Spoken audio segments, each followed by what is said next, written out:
I'd like to call this meeting to order the Board of Education of the Kaneland Community Unit School District 302 at 7 p.m. And we would like to inform all board meeting attendees that this meeting is being live streamed and archived for access at any time by our community members on the internet within 24 to 48 hours of the meeting's conclusion. And if we could rise for the pledge. I pledge allegiance to the flag of the United States of America and to the republic for which it stands, one nation, under God, indivisible, with liberty and justice for all.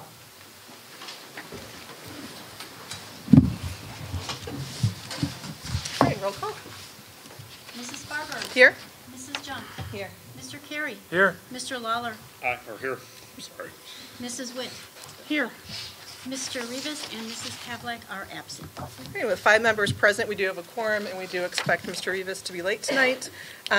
Because Mrs. Pavlik is not here tonight, we need to have a secretary for tonight, so I would like to move that Mrs. Witt is secretary pro tem for the evening. Is there a second? I'll second. All those in favor? Aye. Opposed? Are you okay with that? No, I'm kidding. I'll ask you now. Sounds good to me. All right. So next we will move on to consideration of moving consent agenda items to new business. Does anyone have anything from consent? Nope. Okay, so then we will move on to approving the agenda as amended. So I'll entertain a motion to approve the agenda as amended. So moved. Is there a second? And a roll call. Mrs. Junk. Mr. Carey. Aye. Mr. Lawler. Aye. Mrs. Barber. Aye. Mrs. Witt. Aye. Motion carries 5-0. So we'll move on to Superintendent salutes. Yes, thank you. We have, as you can see, a number of students. We'll salute in a second. But prior to doing that, we have a couple staff members from the high school who will invite to a next board meeting, but we did want to recognize them. Mr. Clay Hansen from the Fox Valley Career Center. I just got the information today that he was nominated and recognized for being an exemplary CTE teacher, and that falls under the category or making up the following criteria of pedagogy, curriculum, community relations, business and industry partnerships, assessment, technical ability, and peer interactions. And Mr. Hansen will be recognized February 15th and 16th at the statewide CTE conferences. So that's a nice accomplishment for Mr. Hansen, and hopefully we can invite him at the next meeting or a future board meeting so you have an opportunity to meet him and hear more about his recognition.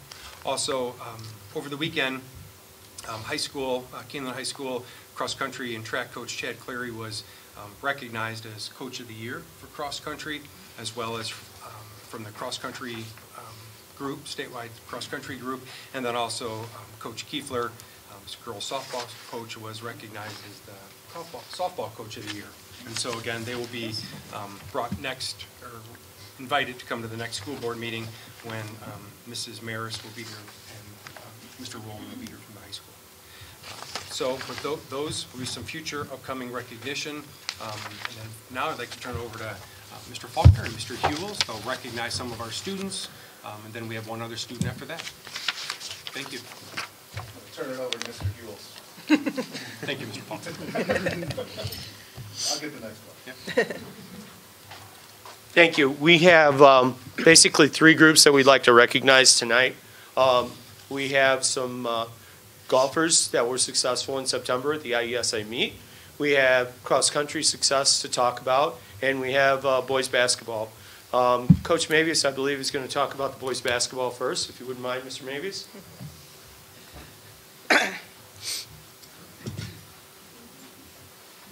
Parents, feel free to go up and take a picture if you'd like. Please move into position, and you have permission to embarrass them right now if you'd like to. Well, thank you for having us. I'm the 7th grade boys head coach, and we had a pretty magical season. We have 6 of our boys here tonight. The other 4 could not make it. We went 18-1, won our conference, won our harder tournament. The only game we lost, we got revenge in the championship game and beat Yorkville, which is always good to beat Yorkville if you're in Kaneland.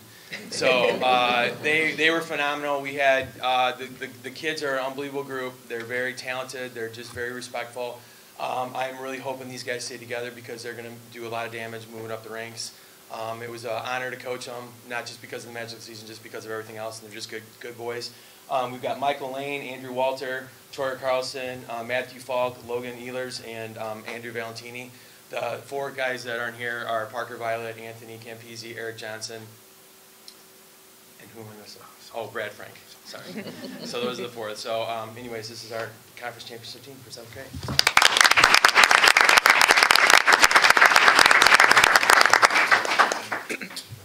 Thanks, guys. Let me stand for the other. Gentlemen.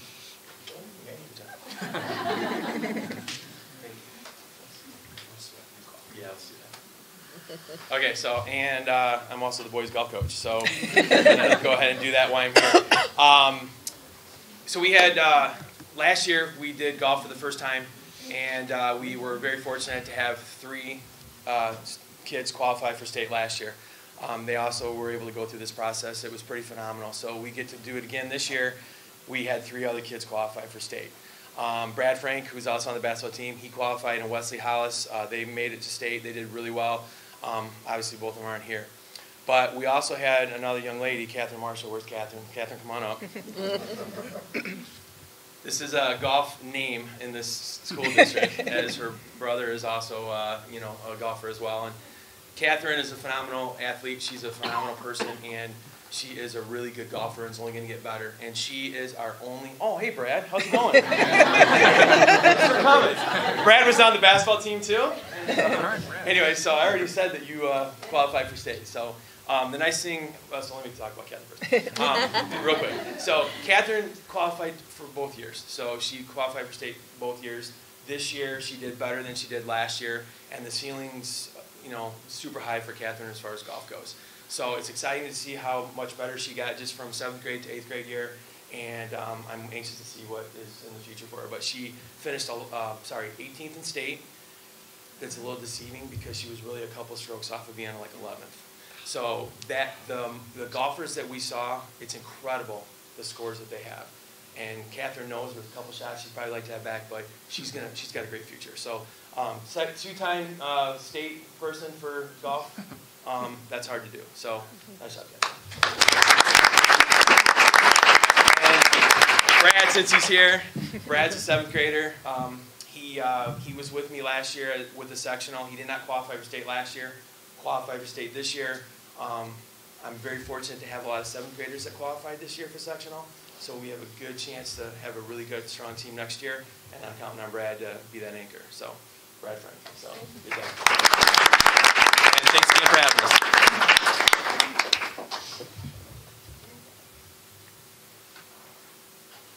So our third group that we want to recognize is our cross-country team. And if I would have our cross-country coaches and athletes come forward at this time, they're here.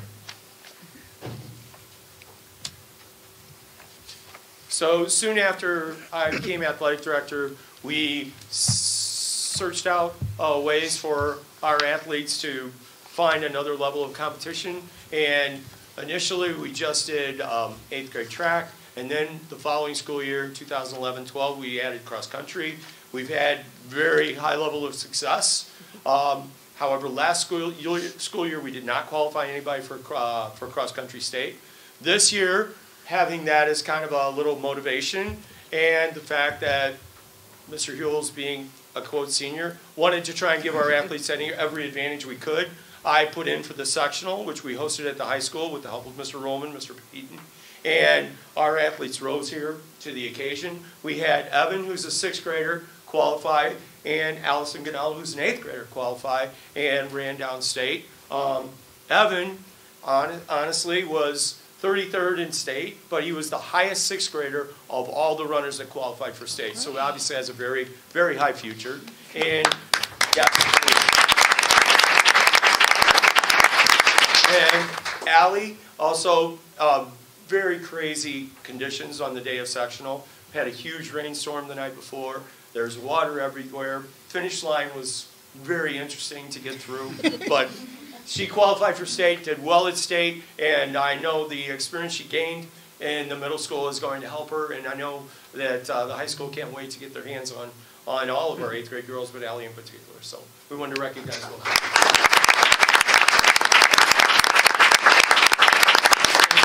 Good luck. Good job.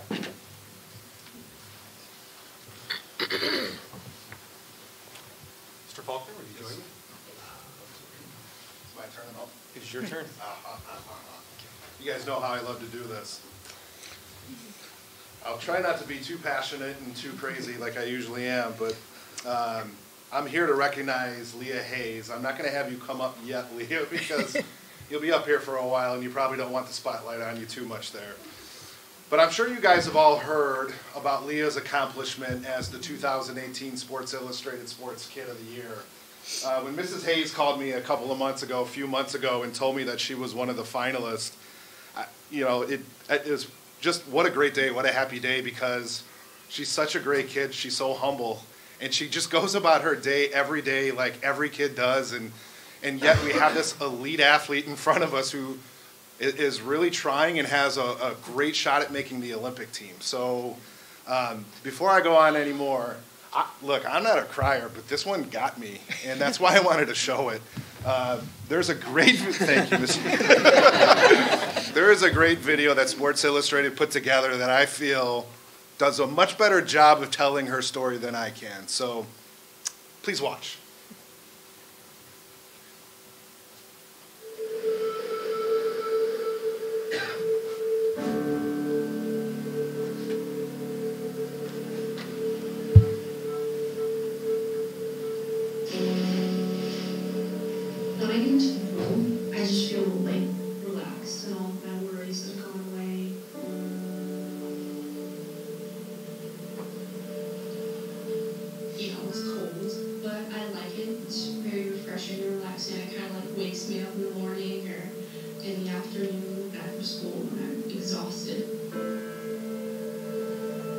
I love pulling myself into the water, just using my upper body strength. I feel very strong and makes me feel powerful in a good way. I just feel like I've come such a long way. It's a good feeling. I started swimming when I was around 7.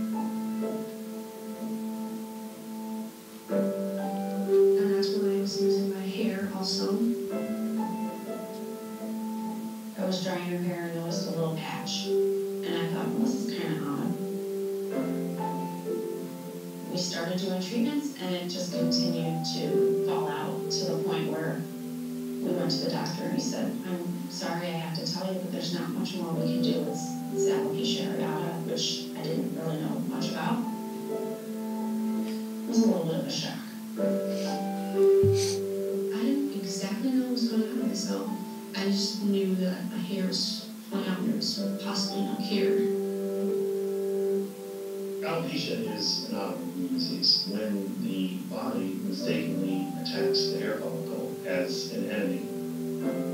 She's really healthy other than her hair follicles.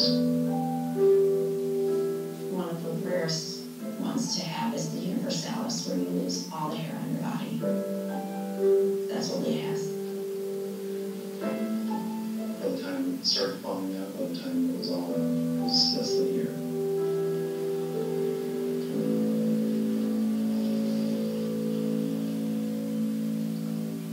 You want to feel like you're doing everything possible. You don't ever look back and say, I didn't do this, or I regret that I didn't do that. And here you are, you're like, I've got to help her. So you're looking at wigs.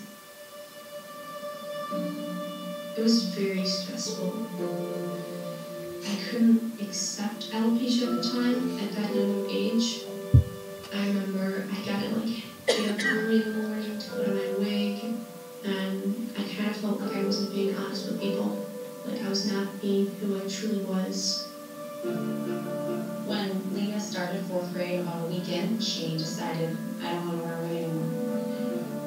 I was done with the stress of having to put tape on the ends and trying to style it correctly to make it look like it was natural. And the rumors like it was bald or Leah might be sick, and I didn't like them at all. She had grown to the self-confidence level within herself that she was starting to let friends in, let her see them in like a little hat or at home, and then I think she was starting feeling like she wanted to do that for everyone. I need to explain to my peers that alopecia or any difference isn't going to worked together and we wrote something on a piece of paper and we went over it a couple of times, and then the teacher brought all 4th grade together. There's over 100 kids in the 4th grade class, and she spoke in front of everybody with her wig on. And then when it was all said and done, everyone went back to class, and she just looked at me and she was like, "Do I have to write a statement?" And she just like skipped down the hallway, went to class. I mean, she got the most amazing response. I went into the bathroom. I whipped off my wig because I was so done with it. And I remember like just feeling so happy with myself.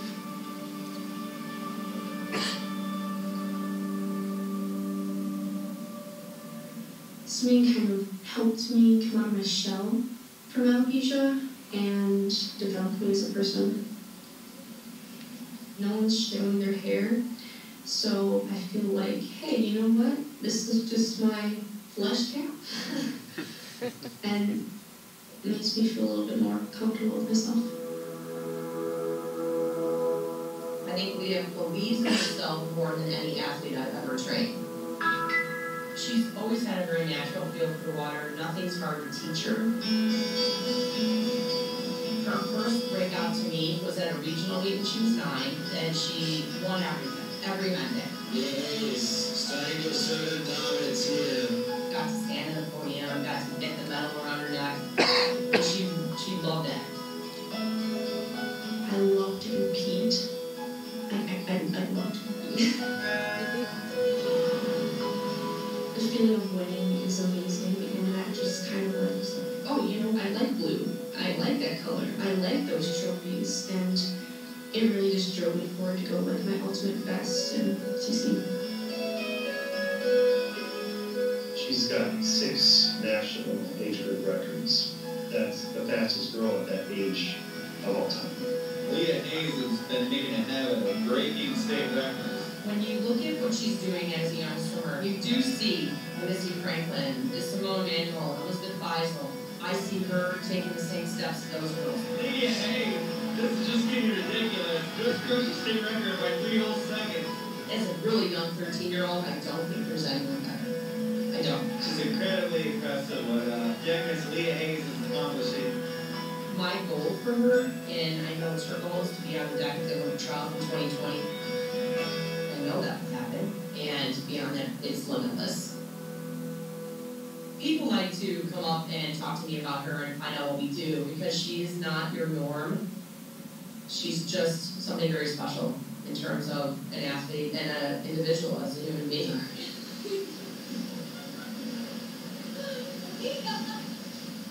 She will go along and shake everyone's hand before she gets on the podium. I always think of the golden rule when it comes to sportsmanship: treat others the way you want to be treated. Because I mean, kindness is key. People say, "Oh, you must be proud of her swimming." That's a big part of it. She's a great swimmer, but I'm really proud of her after a race, you know, consoling somebody or shaking someone's hand or being a good sports person or, you know, just being a good competitor. And in turn, I'm amazed at this community, the wellness swim community, has all just embraced Leah, and she'll walk around the pool and nobody gives her a second look. They might look over, give her a look, and then right back, and she just feels at home and comfortable. You know, when you have alopecia and you go freestyle like Leah does with nothing on all the time, anytime you go anywhere, you get looks. I hate the stairs. Sorry, it's kind of rude, but I stare back at them just like a little bit longer than they have to me, so they know how it feels. Alopecia can be hard to accept. I have the days where I'm just like, hey, you know what? I'm not there. And that's great. And then some days where, sorry to say, but I kind of break down and wonder if I'm ever going to get it back. A few times I felt like nobody would accept me, and I would just be like an outcast. And but even in rough times, there are people out there that will accept you for who you are. And I feel so accomplished that I can just go outside and be bold.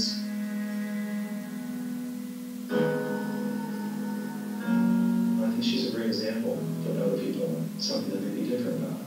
I think that she just decided she wants to live her life, and she's not going to be held back by anything.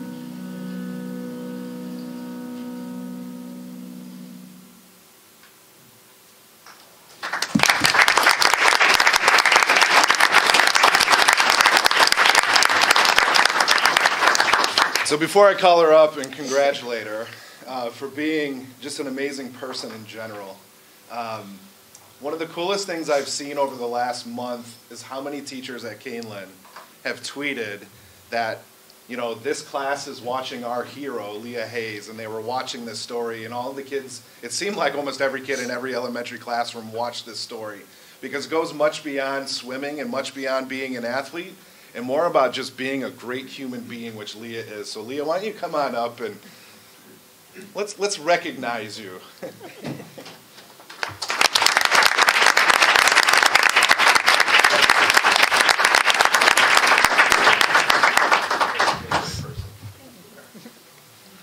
Thank you, everyone. Congratulations, Leah.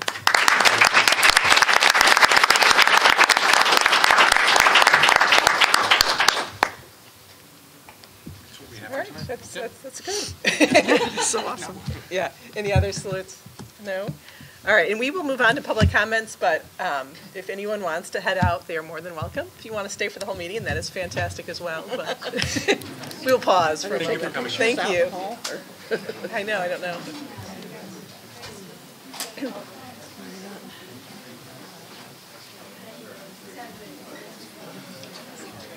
Can you get team pictures? Any It's seen it on groupings of Facebook. people, please? Yeah. Yeah, in here.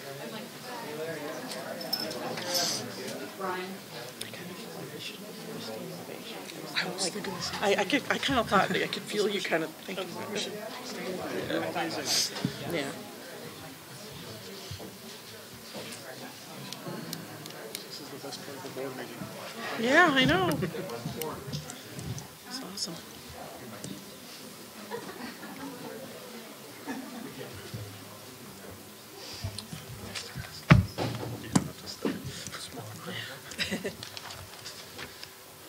All right, so we'll move on to public comment. The board values public comment, public input to inform our decision-making and to provide information and insight into what is happening throughout the district. Board meetings are held to conduct the business of the Board of Education and are required by law to take place in public.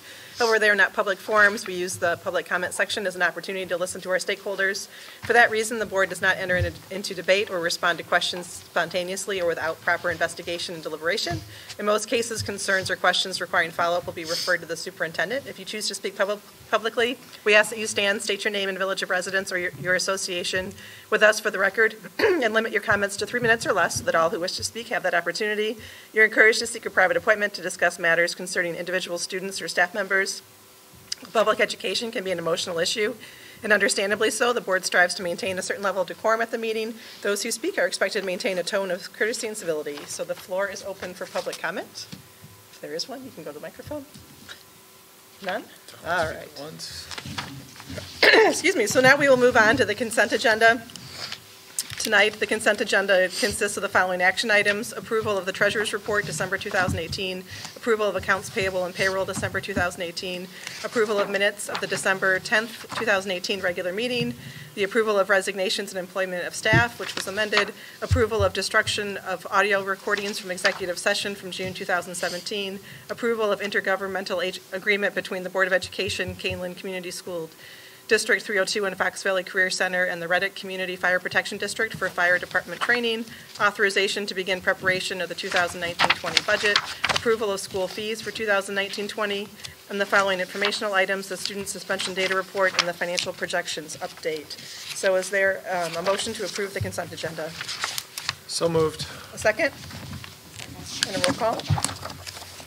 Mr. Carey. Aye. Mr. Lawler. Aye. Mrs. Farber. Aye. Mrs. Witt. Aye. Mrs. Junk. Motion carries 5-0. So we'll move on to new business. J1, presentation of indicators of success in school report card data. Yeah, over the, as I transitioned to the district, one of the questions that came up a number of times was how are we measuring success. How are we measuring how our students and our schools are doing in the district overall? And so it was a great question because of the fact that there are so many different pieces of data that can be utilized from the school report card, from individual testing, from anecdotal information, grades. And so part of what Mike and Sarah and I, or Mr. Rice, Dr. Mum, and myself created with help from staff input and from teachers and students was the indicators of success. We wanted to, as the state changed from just different testing measures, high school from ACT to SAT, we wanted to be able to utilize a few constants, which you'll see here in a second, and then also have some flexibility as those state assessments change. If they do change, we can also just update this and change with it.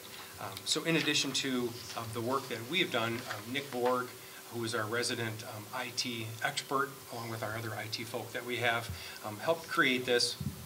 So what you'll see is, as Dr. Mum and Mr. Rice go through this, you'll see where the indicators are, and we'll eventually post it on our website. So tonight is more the introduction of the indicators of success, not necessarily the complete drill down into all of the data.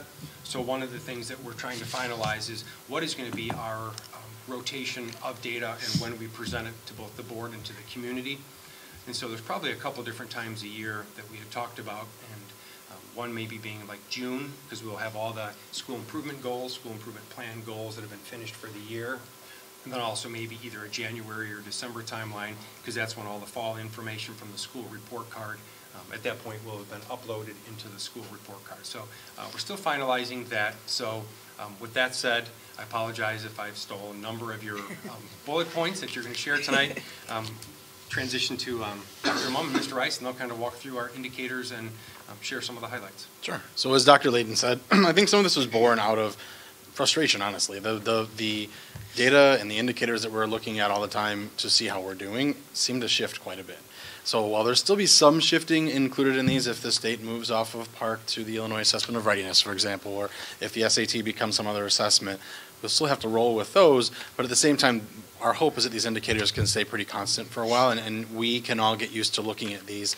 I think as we roll out an initiative that's as big as personalized learning, one of the things that we really want to make sure we can judge is this truly helping our students get better.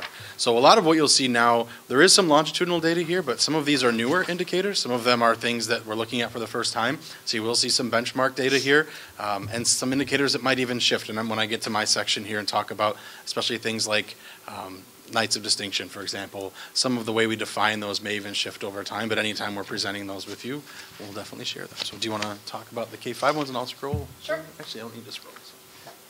I think, too, one of the important parts is we started over a year ago really asking some stakeholders at CAC, teacher advisory committees, as well as our administrators.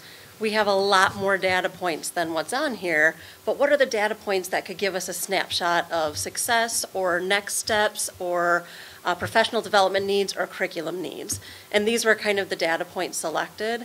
Beyond this, we definitely use this for kind of the big picture view. Where do we need to go curriculum? What maybe should be up for review? Where could we grow professionally with our staff?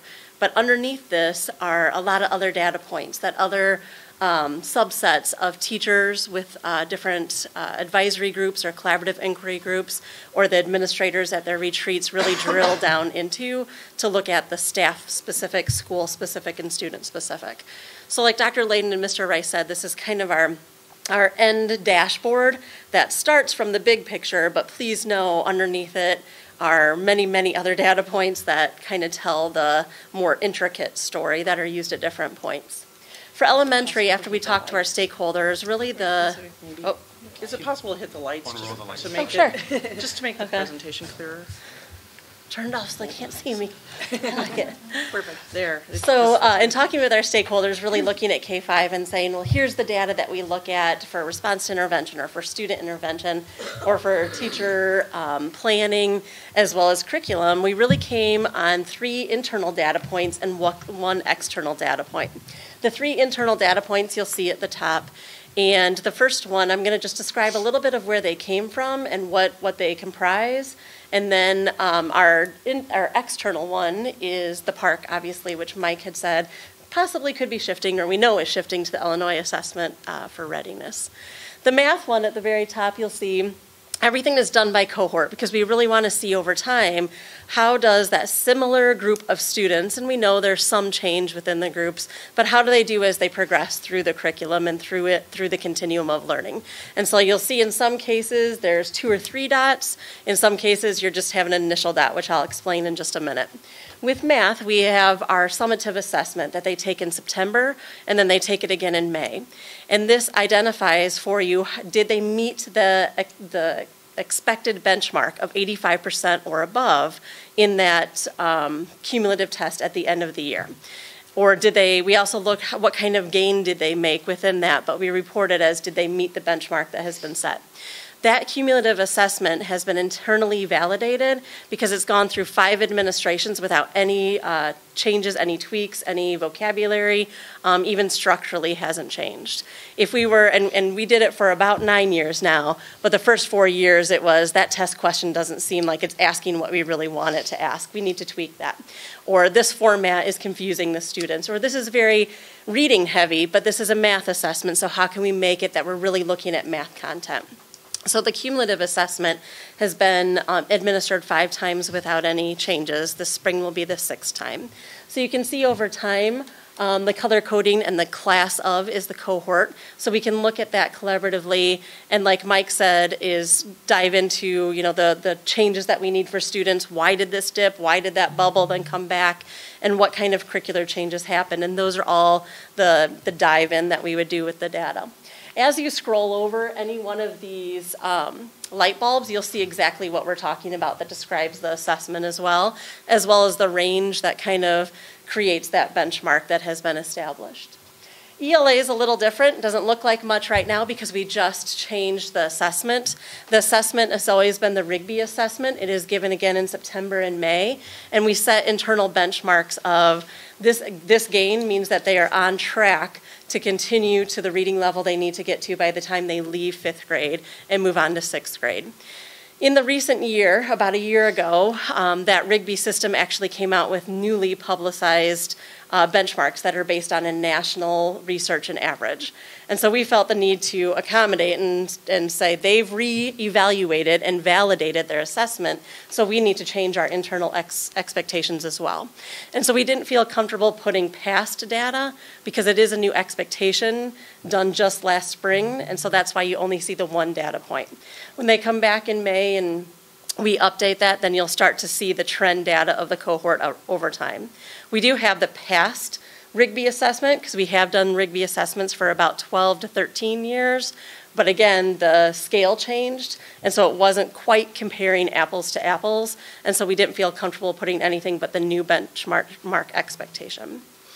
The 3rd one is the writing rubric. We have an internal rubric that actually comes from Lucy Calkins. She is the writing guru and has done tons of research in what does an average student at this approximate grade span need to be able to accomplish in all the categories of writing.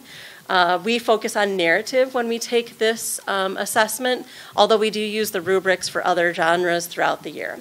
We have had some discussion over time of should we assess all genres with this and report all, but we had found that narrative from our stakeholders seemed to be the one that they wanted to know most about. And so the other data is there, but the only one fully required one for the post-assessment is the narrative piece.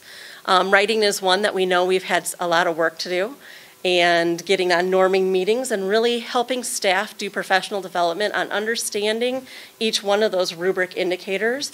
The rubric has only been with us for 2 years. Previous to that, we had kind of a checklist rubric that the district had created based on a couple other programs and curriculum standards. But then when the Common Core shift came, we really wanted to take a much better look and develop a rubric that fit the needs of the higher level of Common Core. And so that's why you'll only see 2 data points for writing. And then you guys have seen Park before, and like Mr. Rice said, we're saying goodbye to the official Park and shifting to a new assessment. We're unsure right now how that state assessment kind of will correlate with the Park data, but always an interesting point that our staff looks at, both teachers and administrators, of so what does Park tell us about our students compared to the 3 graphs that are above that.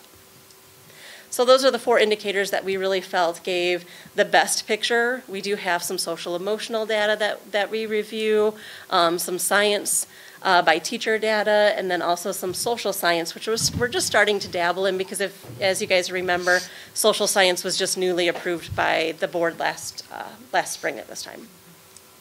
Questions on the K-5? Yeah. Can I make one suggestion to Sure. your graphs? Yep. I'm colorblind. I can't tell what any of those lines are. Excellent. Okay. And so would it be better? Some sort of marker so I know which line's which, because you've got Awesome. blues and purples and I don't know which they are. Yeah, that's great. That's great feedback. Maybe going with symbols instead and making a cohort a certain symbol. That might help visually. Yeah. Great idea. Thank you. Yeah.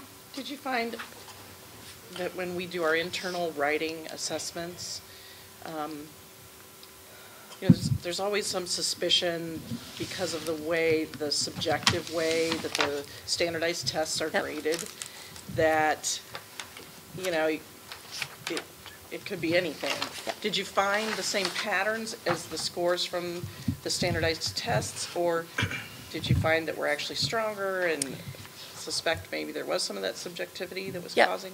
We had a huge conversation about that about a year ago, because what we found often is sometimes when we have teachers scoring their own students, sometimes they're reading a bit into the ability of the student. And so what we started last year and then continued into this year is the entire grade level comes together across the district, and you're only allowed to score 5 of your own, and then all your other papers are scored by other educators at that same grade level to make sure that we have better inter-rater reliability and taking out a little of the bias sometimes.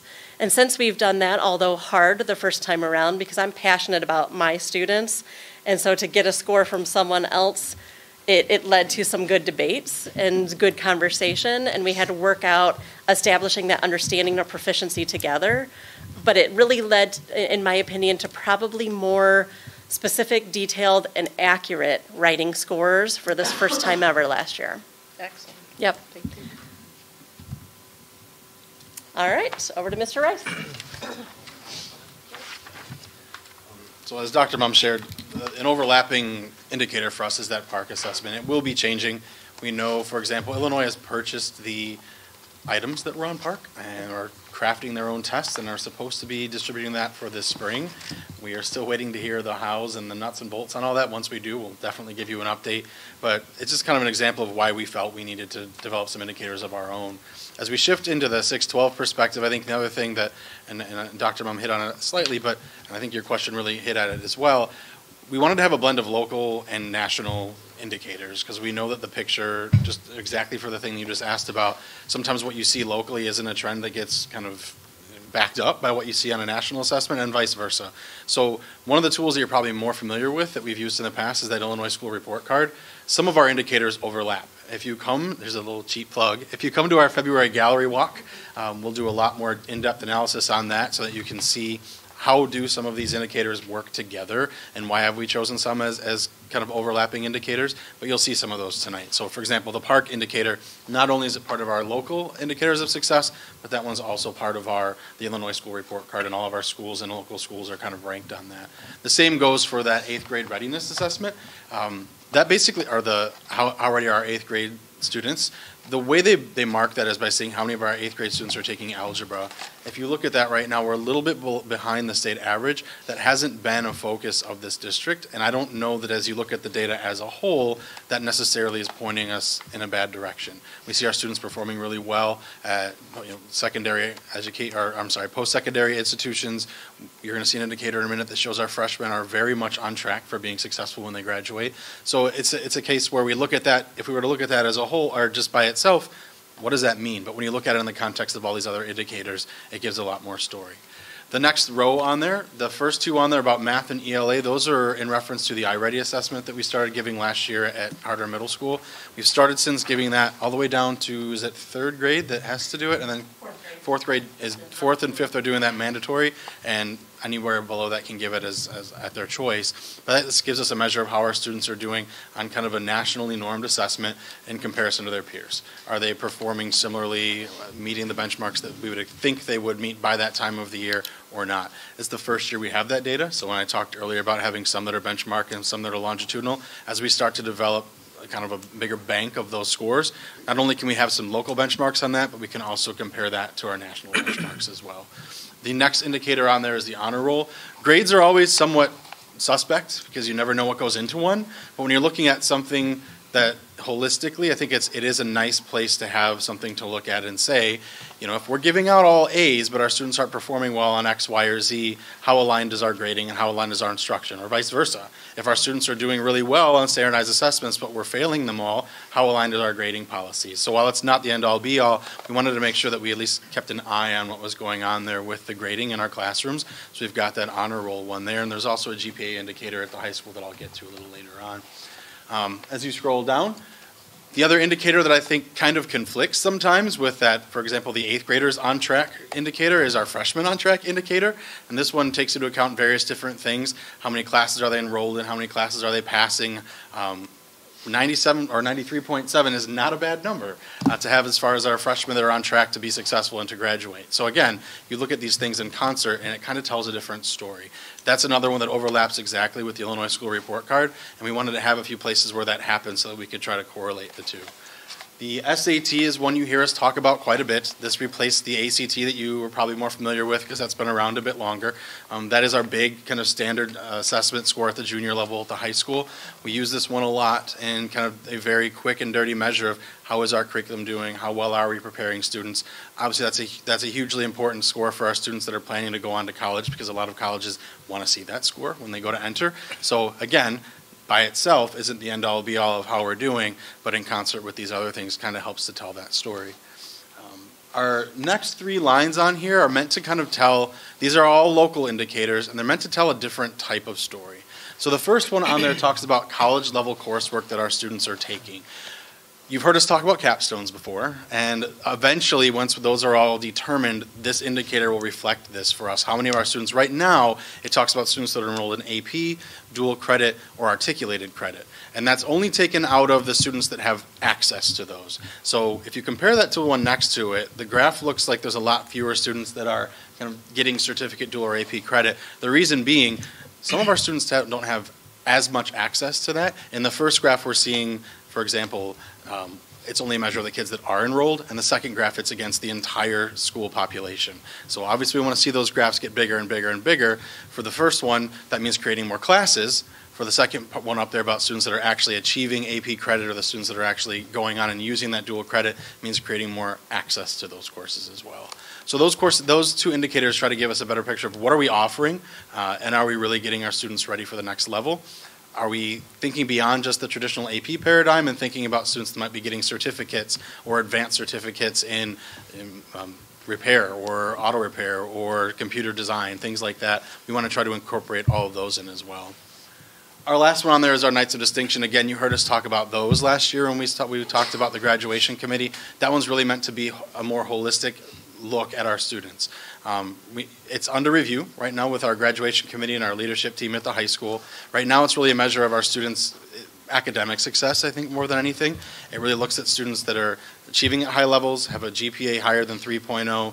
It does look at have they taken some elective courses like music, world language, arts, or any of the CTE courses, but it's a small portion of it at the moment. And we want to expand that as we're looking at Kaneland 2020 talking about that holistic student. What should that Knight of Distinction be? When we're going to say this is one of our highest achieving students and they've achieved some level of distinction outside of just their academics, what other indicators should be there? Should we look at things like community service? Should we look at things like club or sports involvement? So all of those things are kind of in the works right now, and that indicator will change over time. Another one that's on here is the graduation rate. Again, this is an overlap with the Illinois School Report Card. We always like to put this one up here because we're continually within kind of one of the top few schools in our comparatives. Last year we had 97% graduation rate, which is pretty cool. I think that's something to be proud of. So when you look at some of these indicators, we're sending them on to the next level, and as we look at other things that maybe aren't up here, they're doing pretty well at those next levels as well. And finally, our GPA, again, like I said, grades can sometimes be suspect, but when you look at, do we have a lot of students getting A's, B's, C's, or D's compared to some of these other data points that we have, we want to make sure that we're telling the whole story, and we want to make sure that we're not overinflating grades, underinflating grades, and we truly are giving students feedback they can act upon. As we move towards things that are more standards-based, as we start to give different types of feedback, this is also likely an indicator that might shift a little bit because we may not have grades, or we may have more included in those grades, or we may have SEL indicators that are attached as well. So that's another one that may, as we go down that road, and believe me, you'll be a part of that conversation, but as we go down that road, that one might change as well. So questions you have on any of those? I know I went rather quickly, but I had a lot of them, so I wanted to make sure I covered them quickly. Like you Yes, said, sir. there was reasons that students didn't have access to AP classes or certificates. What would be examples of barriers? I think age right now can be a limiting factor so a lot of our Fox Valley students, for example, not because they can't, but because their schedule is the way it lines up, they don't get there till their junior or senior year. Some of our classes have prerequisites that students have to make choices around, do I take this class or this class? I really might want to take this AP level class. We got into this a little bit when we talked about class rank and just sometimes having to game the system a bit. So until we can level that playing field a bit, some of those indicators are always going to be a little bit less than perfect, I guess. What barriers are you currently trying to remove? Like, how are you? So right now we're talking about prerequisites, for example. Okay. How do we make sure that a student, if they want to get there, they don't have to take school over the summer, for example, or double up on a math class to get there. We've also talked about, are there capstones available in every single pathway? So if a student's really, really passionate about art or music or history, is there somewhere for them to go? Do we offer that class for them? I think dual credit's another big one that we've talked about. AP is not the answer for all of our students. I think we've had, over my time here, our students have gravitated that way, but even just in the last month or two, I fielded multiple questions from community members about dual credit. I think that's starting to bubble up through our community. So looking at a different avenue here as opposed to just the traditional AP approach, how do we create more classes like this for kids? So, thank you. I can't read any of your slides, so I'm sorry. I'm sorry. No, like the top right one, Knights of Distinction. Like, is that what you're in? Is that per year? Or is there So that would be be historical data, a trend to show where? How is that going to be presented? Right now, on that's the pie just chart? last year. And I think that's one of the things we're talking about next is how do we store, because I think one of the things that we wanted to give people was a nice clean interface to look at. If you want to go deeper into the data, what do you do? So what we've talked about is working with Nick too. You could maybe click that and see what the historical data is like, but the one right on the page would be real time. This is an idea, or I'm sorry, not real time, but this most up-to-date one. That's an idea we've kicked around, but I don't know that we've gotten that far yet. So right now, that just shows our last year's data. Right, and which ones are you considering that aren't included at the moment? You said something like sports club participation is a good indicator of success, but I don't think it's up there. But it's not up there right now. So that's just part of the ongoing conversation. I was just using that as an example. I don't think we've narrowed down what that Knights of Distinction will look like yet. There's been a lot of ideas kind of thrown around with that.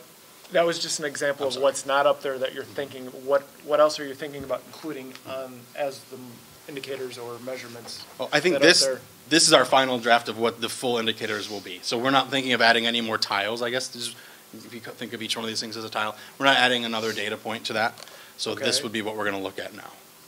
As Sarah said, or Dr. Mom said, we have a lot of other data we look at, but I think these are the ones we wanted to present as this is kind of the big ones that we want to share out with the community and use as kind of our dipstick for how are we doing. Okay. Other ones you'd suggest? I can't read it. I know. I'm sorry. So one of the reasons why we wanted to bring this with to you guys tonight was, can you, if these sound appealing to you, we would like to be able to publicize this on our website so everyone can see it. So that's part of it. We can also, I can do a screen grab of this and we can send it to you. I think we've shared some drafts in the past, but I don't think we've ever shared this exact page. So I didn't know that we were at a final version point with this. So gotcha. Whatever. And I think the drilling down is important because I think a clean interface is nice, but without that data, I don't know. Agreed. Yeah. So I do want to say, so I've been a board member for about 8 years, and for about 8 years we've been working, we've been asking for this and trying to get to this. So I just want to say this is a big deal that we've gotten to this point. It's a lot of work. It's been Dr. Layden's primary goal for the time that he's been here, and on top of working on all the other Kaneland 2020 things, you know, personalized learning and everything, the fact that everybody did all this work, and, you know, we thank Nick Borg too for making it look pretty and making it accessible, but I mean, this is a big deal because, you know, we've been saying we can't trust the state. You know, what do we do? What, you know, and now you've got the answer for us, and I think it's really, it's a really big day. Yeah, thanks. It's a big deal. Anything else? Thank you. And just in closing, I'll make sure that we share the link of this, or the link of this to everybody, and then once you've had a chance to review it, we will send it out in the KCN, and then also put the link on our website, and we can start to share the story. Thank you. I do have one last question. Yes. You mentioned about the things that are not up there that you wanted to put up there, but yet at the same time you also mentioned this is it. So I'm a little I think, so are you talking about what Dr. Mum had mentioned about all the different data that we look at? different categories or things that didn't make it on the board, but yet at the same time you said this is it. Well, this is it as far as what our dashboard will be. So if what we were trying to do was to narrow it down to what some of the most, I guess, call it bang for your buck. If we're going to look at some of these indicators, and these are going to be the ones that really drive what we do, what might be ones that we could share easily, explain easily, and talk to, like if we're considering our audience, not that you guys need us to explain it easily, but if somebody pulls up our website and just wants to see some things, what might make the most sense to them? Obviously, we can go much more in depth into all of the data points that we have, but this is really meant to be that if I just quickly want to have just a quick check-in on how Kaneland's doing on some of the things that they have said are the most important to them, where would I go? That's what this site's designed to be. Okay. And then, so when you put it on the website, there's all kinds of minds looking at this. Oh, yes. Right? Mm-hmm. So as you can just see the indigestion coming in or just analyzing and what have you, there's going to be tons of questions. Mm-hmm. You were able to answer some of those things. You got to think of it this way type of thing. How are you going to portray that? So we've got, and I think I clicked it quickly, on this, if you click these, if you click those light bulbs, there's a bit of analysis there for you. Okay. So that kind of tells us what the indicator is, why we selected it, what our goal would be for it, and if there is a case where it's still maybe under construction, what are we still looking at? And so those can be updated real time. I think if there are some questions that roll in that we see, and we've gotten this question 6 or 7 times, we could add it onto there so that some of that stuff's there for people. All right. So those are the explanation is going to be there for, like you just explained. Exactly. Okay. Yep. And I think we'd love to get into the habit, like you said at the beginning, of getting into that cycle of, so when is this kind of dashboard updated? If we update it in June every year when the new data comes in, and then again in the fall, and then set that date with the gallery walk in February to really come and dive further into it. And so, you know, if we can start to almost train ourselves to, here are the key times where, you know, if you have those questions, here are some perfect places to get the answers, going to the pop-up bubbles, coming to the June board meeting, the fall board meeting, or the gallery walk in February, if you have the academic dive deeper questions, as well as how can we use this at curriculum nights, and how can we answer and have that ongoing dialogue and make it a useful dashboard so it's not that, you know, random question that's hanging out there for somebody. They can always contact Mike or I for sure, and we can meet with them or answer them, but we also want to make sure to publicize, here's kind of the use of it, so they know, you know, what venue to ask. Thank you. And part of the other thing we talked about too was the icon up on the top left of each one of those is maybe that's where you would click on to link to be able to get more of the longitudinal data.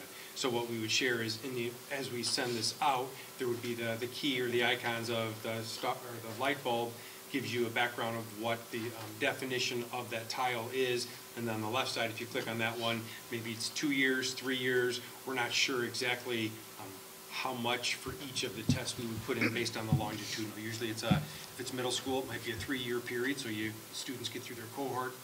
If it's high school, it might be a 4-year period. It depends on how much information you have. So that is what that other one could potentially be for as we fully implement the link or the website.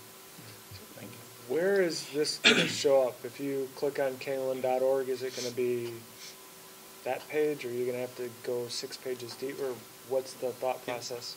That's our next conversation to have with Nick, is where are we going to take this and how are we going to make it readily accessible so that it's not buried under 12 links.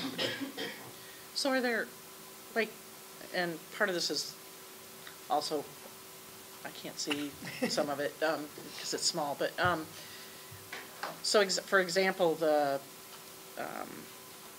the graduation rate. Does it, in the light bulb data, does it say what the average is in the state?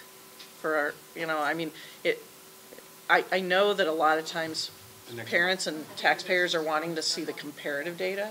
Yeah. And so if they can see like what, this is the state average, this is the national average.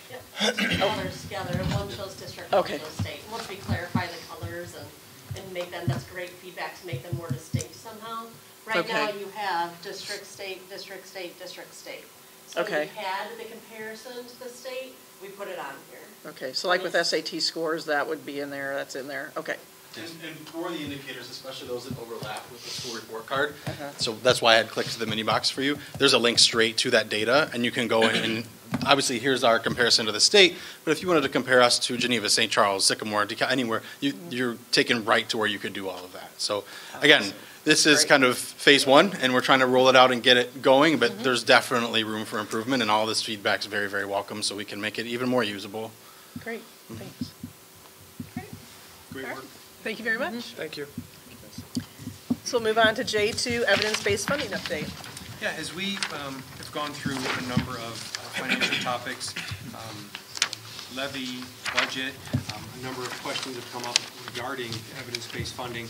So one of the things we wanted to do was hopefully outline and highlight some of the kind of the next tier questions. There was the very initial, this is how much money we're getting, this is what the law was and when it was passed. So now what we wanted to do is provide the board kind of like a second step level of information on the evidence-based funding. Thank you. And a couple of the slides are going to be a reminder because it's been a while since we talked about it. And so the memo goes over how much money we've received since the state changed the funding formula. By the way, this is the first time the state had changed the funding formula in over 20 years. So again, this is a big deal in terms of how school districts are funded across the state. Go ahead. The primary purpose of this new funding model is to help ensure that districts that are further away from adequacy get a greater portion of funding from the state. And so in a few seconds, I'll show you some of the definitions. We'll review that information. But in the, on the first page of the memo, I put the table in there. The one thing for Kaneland that you'll want to see, a part of the law included a 3-year hold harmless.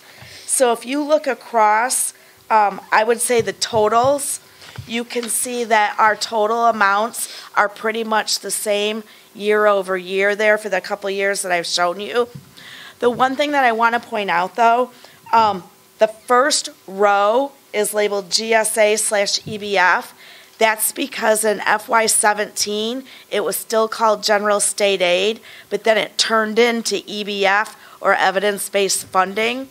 In addition to those dollars, the programs underneath, there are 4 of them. They were rolled into the EBF model. 3 of them are special ed. The special ed extraordinary money, the special ed personnel money, and the special ed summer school money, and then the bilingual TPI money. Those used to be separate funding streams, and now all of that money has been put into the EBF model. So that's why in FY18 actual, which was the first year, because the law passed in August of 17, that was the first year where they didn't give us any money for those programs, but they did because they rolled it into the EBF. Did the totals work? Pardon? Did the totals work? Did we get?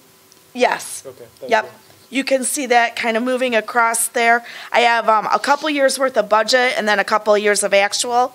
We're only on the second year of the EBF model. So at the end of this year, I'll be able to report FY19 actuals.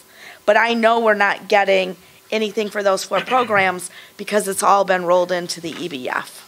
So the other thing that was new this year, even though last year they started the evidence-based funding, the next new thing that came in this year, and they announced it pretty late. It was September of 18. If you'll recall, the board passed the budget in September of 18, so it was about the same time. The state board then required a spending plan, that we complete a spending plan for the EBF dollars. And so if you turn to page 2 of the memo, these are the 3 questions and the responses that the administration, we completed this task as a cabinet, and then we completed it online and submitted it. But this is how we were planning to use the EBF spending.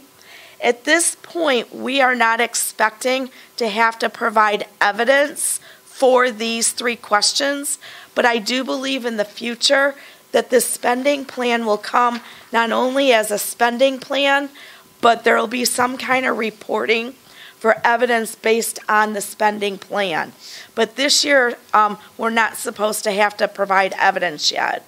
So, but I'm pretty sure it's coming soon. Has there been any feedback on how they expect these questions to be answered? Because it seems pretty vague and broad. It is. They gave us choices. So there were radio buttons where we could pick which ones we wanted to complete. Okay. And then you could pick one or more than one on a couple of the questions there. You see the last one where we have 3 bullets. That's because we picked 3 out of the list. So all of the answers were vague and broad. Needless paperwork? I said it, not you. Yeah. Thank you. So even the top ones were also? Yes, we got to select what we were those doing. Are just options. Okay. That's correct. And we know that the majority of the money is spent to employ licensed educators who are providing instruction. And we also know that we're purchasing curriculum and learning tools for all students. So we know that that's how we're spending our money. And honestly, if we had to prove it, I definitely can do that through our accounts payable system, once they tell us how they want it reported. So, the other thing, and let me stop there for just a moment. Let me go through a couple of the slides, because the slides also talk about the tier funding, and I'll show you how we got to the tier funding.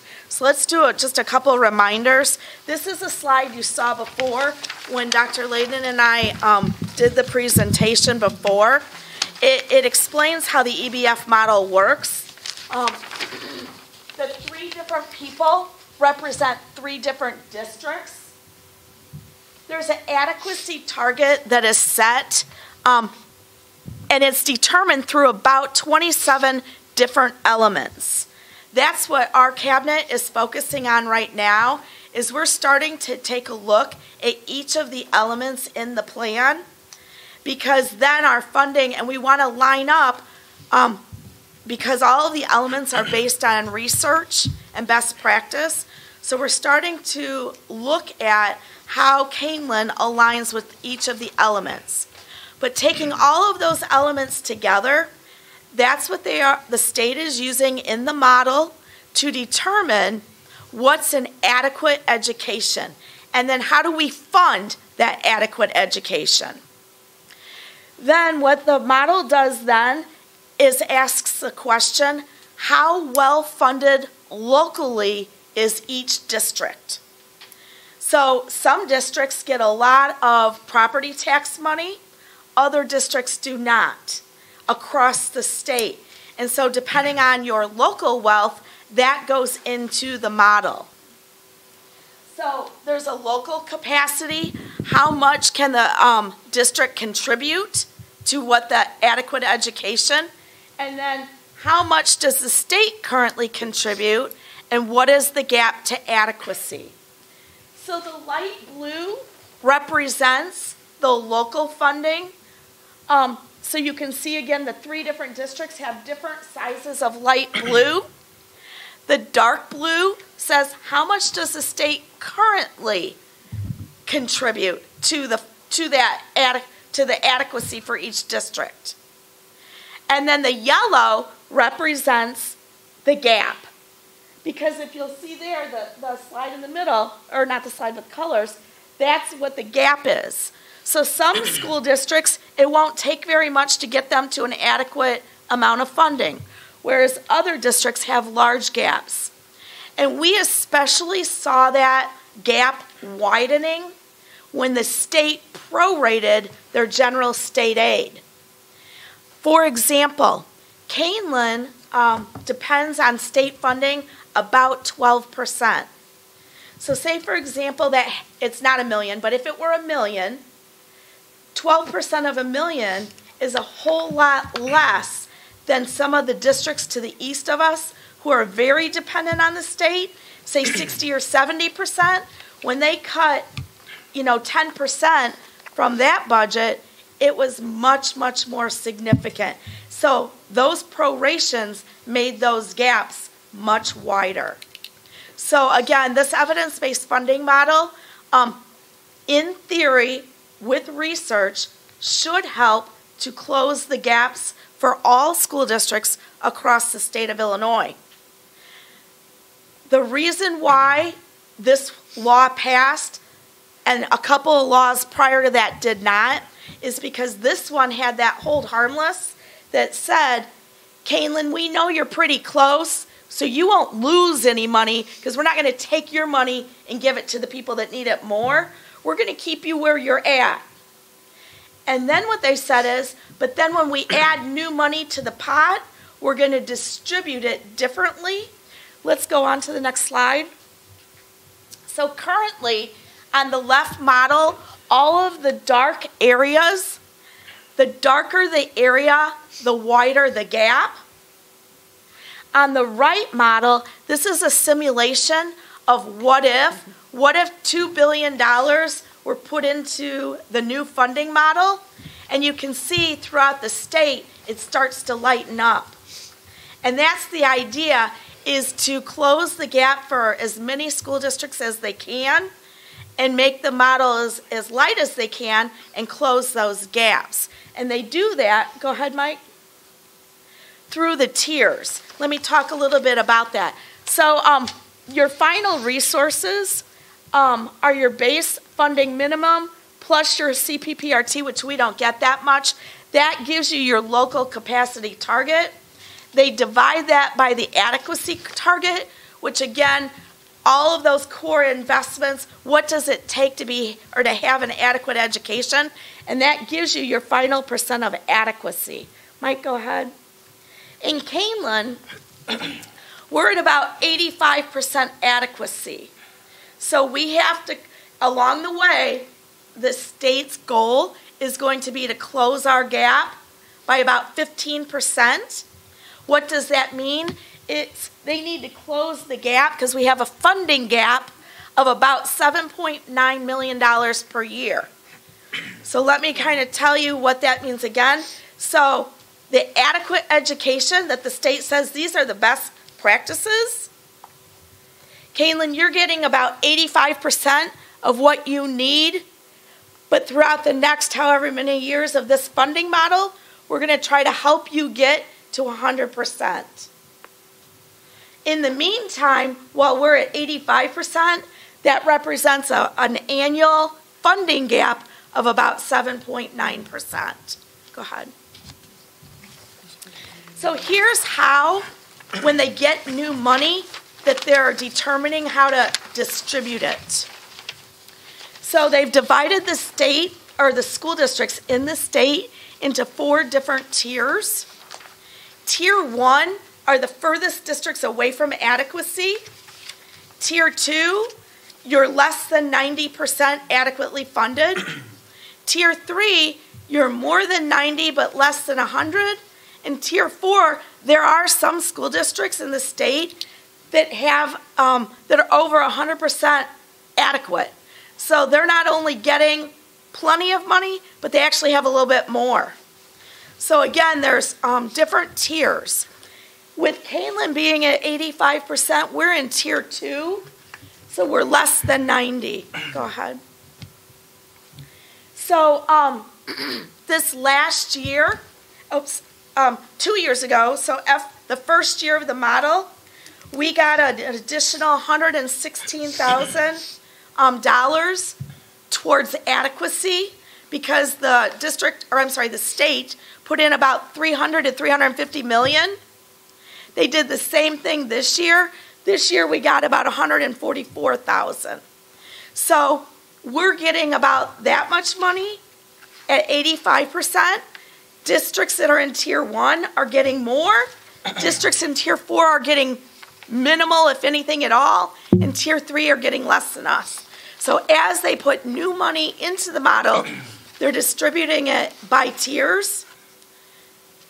And you can see each year that they give us more, we'll get closer and closer to adequacy. I wanted to put up here a chart that I know is small, but let me just take you through it. There are these are our comparable districts.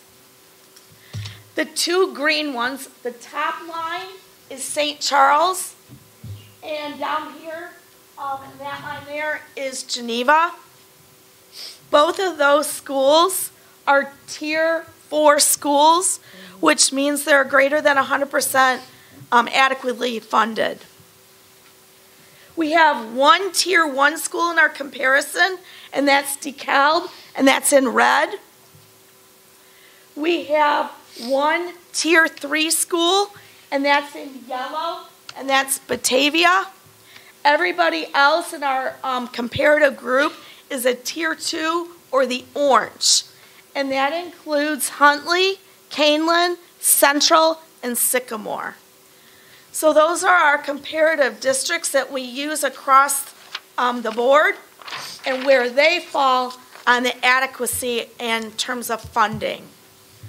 So it's just in our small geographic area, you have representation of all the tiers. In future presentations, it'll be a little while, I anticipate probably fall. We'll bring you more details on the core investments and what makes up the adequate education and how Kaneland is working toward meeting the adequate education with a $7.9 million funding gap. But we can at least start to see where our gaps are and what we're doing to close those gaps. Is that number cost of living adjusted across the state? It is. And it's adjusted by county. Okay. So just out of curiosity, if we took this group and compared it to like standardized test scores and things like that, I assume someone's done that somewhere, and does it correlate that the schools that are, the Tier 4 schools? I tell you what, the work has begun to happen. Like you said, I'm sure somebody has done that. We have some of that information. Mm-hmm. We have not spent significant time analyzing it at this point. Now, we did do it on our own a couple years back when we were doing all of the gallery walks with all of the data points, but it's been a couple years since we've had the switch in all of the testing. I would imagine that, the state is going to have to come up with that data to prove out that the 27 things are really the adequacy targets. That's correct. Okay, that they combine, the 27 elements combined make the adequacy target. Yep. But you're saying you want to see it correlated, you think they're going to have to show the correlation to prove that what they said was was what's adequate is proving out to be adequate by the... And interesting, even in the greens, your St. Charles and Geneva, they may be adequately funded, but are they doing the 27 elements? Yeah, are they putting the money toward that? Exactly. Good question. Because then, to your point, do their test scores and progress align? Mm-hmm. Yeah. And I believe coming soon. Yeah. Yeah. To a theater. So, any other questions on the evidence-based funding? All right. Thanks, Mike. All right, so move to J3, approval of capital projects for 2019-20. Yep, this is a follow-up from November, so I'll let Julianne get a drink of water. Thank you. Before she shares, and also Mr. Payton is here too, so they'll be able to co-present or share the information. So. Thank you. As Dr. Layden mentioned, this is the follow-up. It is that time of year that we have to get our summer projects, the bids out and get planning. After we met as a board, the administrative team met. We've identified all projects. This year in particular is a little bit more challenging because we have so many that are just simply required. And I'm saying that because we have all the life safety work that needs to be done. Additionally, we have some things such as outside door replacements, concrete repairs, and a couple upgrades that we've been putting off year over year. So some of them that we're recommending are simply because they just need to be done. So there wasn't a lot of room this year for aesthetic improvements and things like that. If you look at the list is prioritized. What I'm recommending is everything above the bold line. The total is $630,492. That's an estimate. Once all the bids come in, we'll put actuals to those estimates. We have about $600,000 in the budget for it.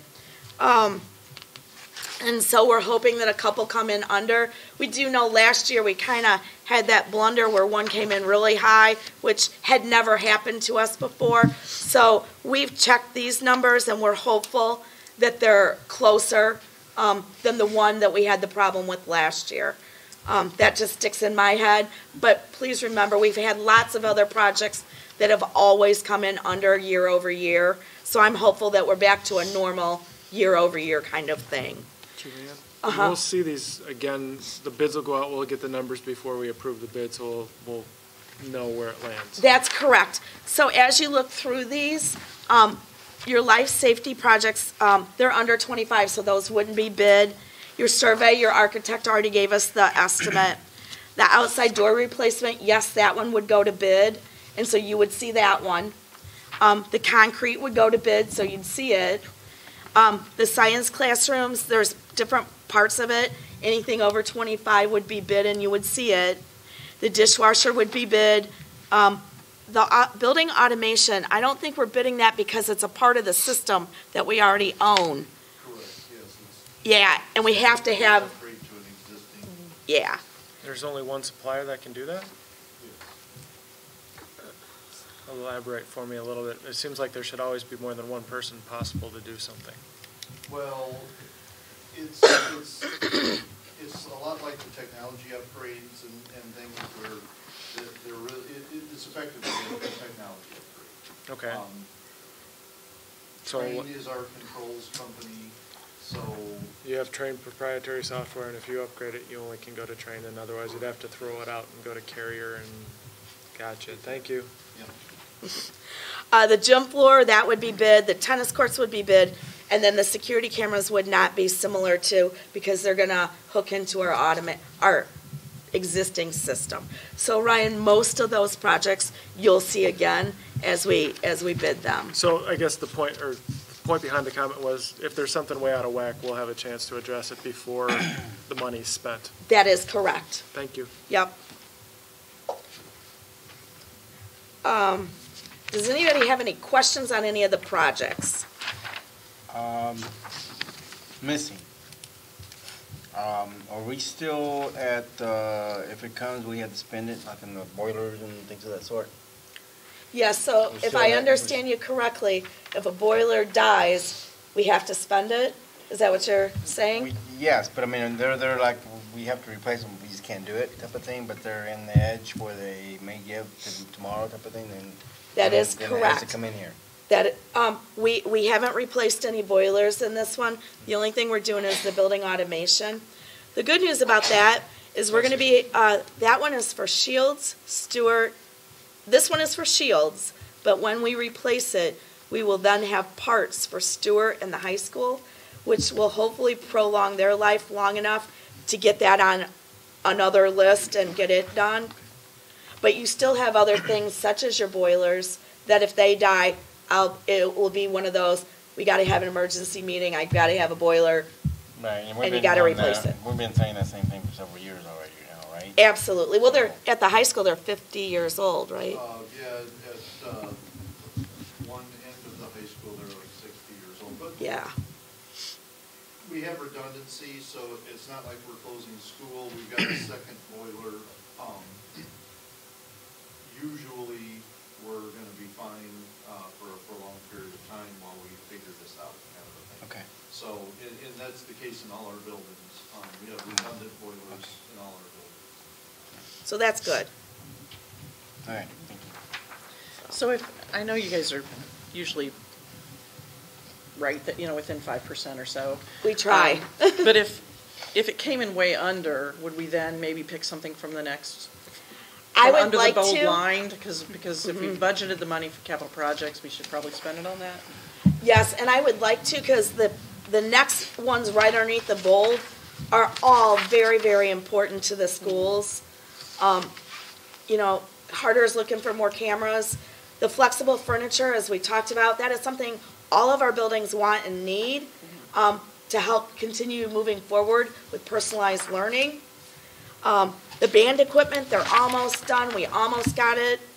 And then you've got the 2 aesthetics at the high school, the 2 bathrooms there in the main foyer, and then the carpet replacement and the ceiling and stuff. So each of those projects on the rest of the list are as important as the ones above the line, except for some of the ones above just kind of creeped up a little bit more.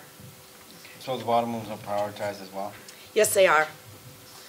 With the exception of maybe Harder and the flexible furniture, we might have some more conversation on that one because they do have some cameras. These cameras would just enhance what they already have. They don't have any in the wings and things like that, like this wing down here. So we may, if we have the opportunity, our administrative team may have further discussion on a couple of those. So, but those are definitely the next ones in line, the next projects. Anything else? All right. Do we have a motion for this one? We need to take action. So I'll entertain a motion that the Kaneland Board of Education direct the administration to move forward with the planning, including seeking public bids as needed for the following capital projects for summer 2019 as presented in the total estimated amount of approximately $630,500. And then there are 10 projects listed on the memo for the motion or in our minutes, if that's fine to not read them all. So moved. Is there a second? Second. And a roll call. Mr. Lawler. Aye. Mr. Rivas. Aye. Mrs. Barber. Aye. Mrs. Witt. Aye. Mrs. Jones. Aye. Mr. Carey. Aye. Motion carries 6-0. And we will move on to J4, Kaneland John Stewart co-teaching pilot update. Yes, we have Thank you. Mrs. Eggleston and Mrs. Thank you, Ms. Thanks. for coming tonight. Sorry. Thank you for coming. Thank you. Mrs. Eggleston and Mrs. Garland are here to provide an update, and there's no recommendation or action needed on this for tonight. It's just an update in year 2 of the pilot program, and they're going to share some quantifiable data and also some anecdotal data and possible next steps for progression of co-teaching in the district. So with that, I'll turn it over. I'll go a little, let you finish passing it out.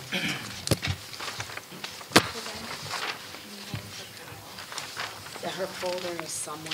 Maybe Dr. Lee. Oh, Beth will take it. She's got it. I'm going to pass it this way. Okay. Thank you. This is. I can drop it off. I'm not that far away. We'll talk after. Keep it all together and we'll. Okay, thank you for allowing Laura and I to join you this evening to give an update on the co-teaching pilot at John Stewart. A couple things we'd like to do is to revisit the definition of co-teaching, talk about the reason why we were looking at bringing co-teaching to the elementary school, specifically John Stewart, touch on the history of co-teaching in our district. Laura is then going to provide some specific data that she's collected at her building, and then we'll talk about next steps. So what I'd like to do is I included the definition of what co-teaching is, and and I know that you can read the information here, but what I do want to highlight is that co-teaching specifically is obviously two teachers working together. In this case with co-teaching, we are looking at a gen ed teacher with a special education teacher, and focusing on the fact that they're planning together, they're organizing their instruction, and they're making assessments together. So some of our special ed teachers do push into the classrooms right now, but all the planning and the instruction comes from the special education teacher. So the difference in the focus on the co-teaching certainly is the fact that everything that a typical teacher does, they're doing it together with the special ed teacher and the gen ed teacher. And then also I wanted to add the different models of co-teaching. So there is not just one way to do the instruction in the classroom. There's, when you have a pair, one teach and one support. There's parallel teaching. There's alternative teaching, station teaching, and team teaching, or team teaching, yes. And so depending on what the lesson that the teachers are presenting, they may choose to use one or numerous model in a particular lesson. So as we do learning walks in some of the co-teaching classrooms that are going on, that are taking place now, there are many times when you can go in and you can see a variety of these types of model of instruction. The other thing that we wanted to revisit is, since we had the opportunity to present last year, is to revisit the purpose of the reason why we were bringing co-teaching to the elementary level. Co-teaching does allow the staff to provide instruction in the least restrictive environment.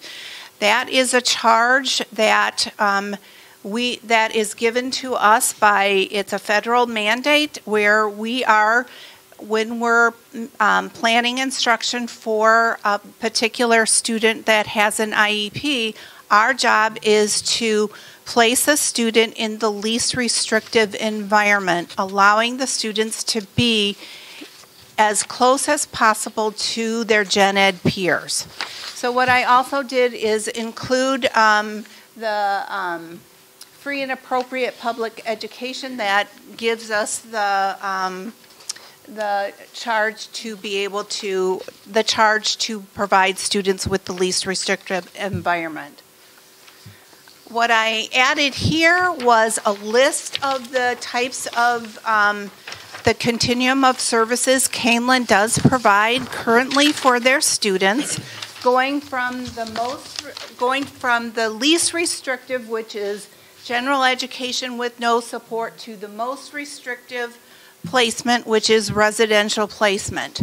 I highlighted co-teaching to help you understand that in the continuum of least restrictive environments, co-teaching is right under where there is general education with no services.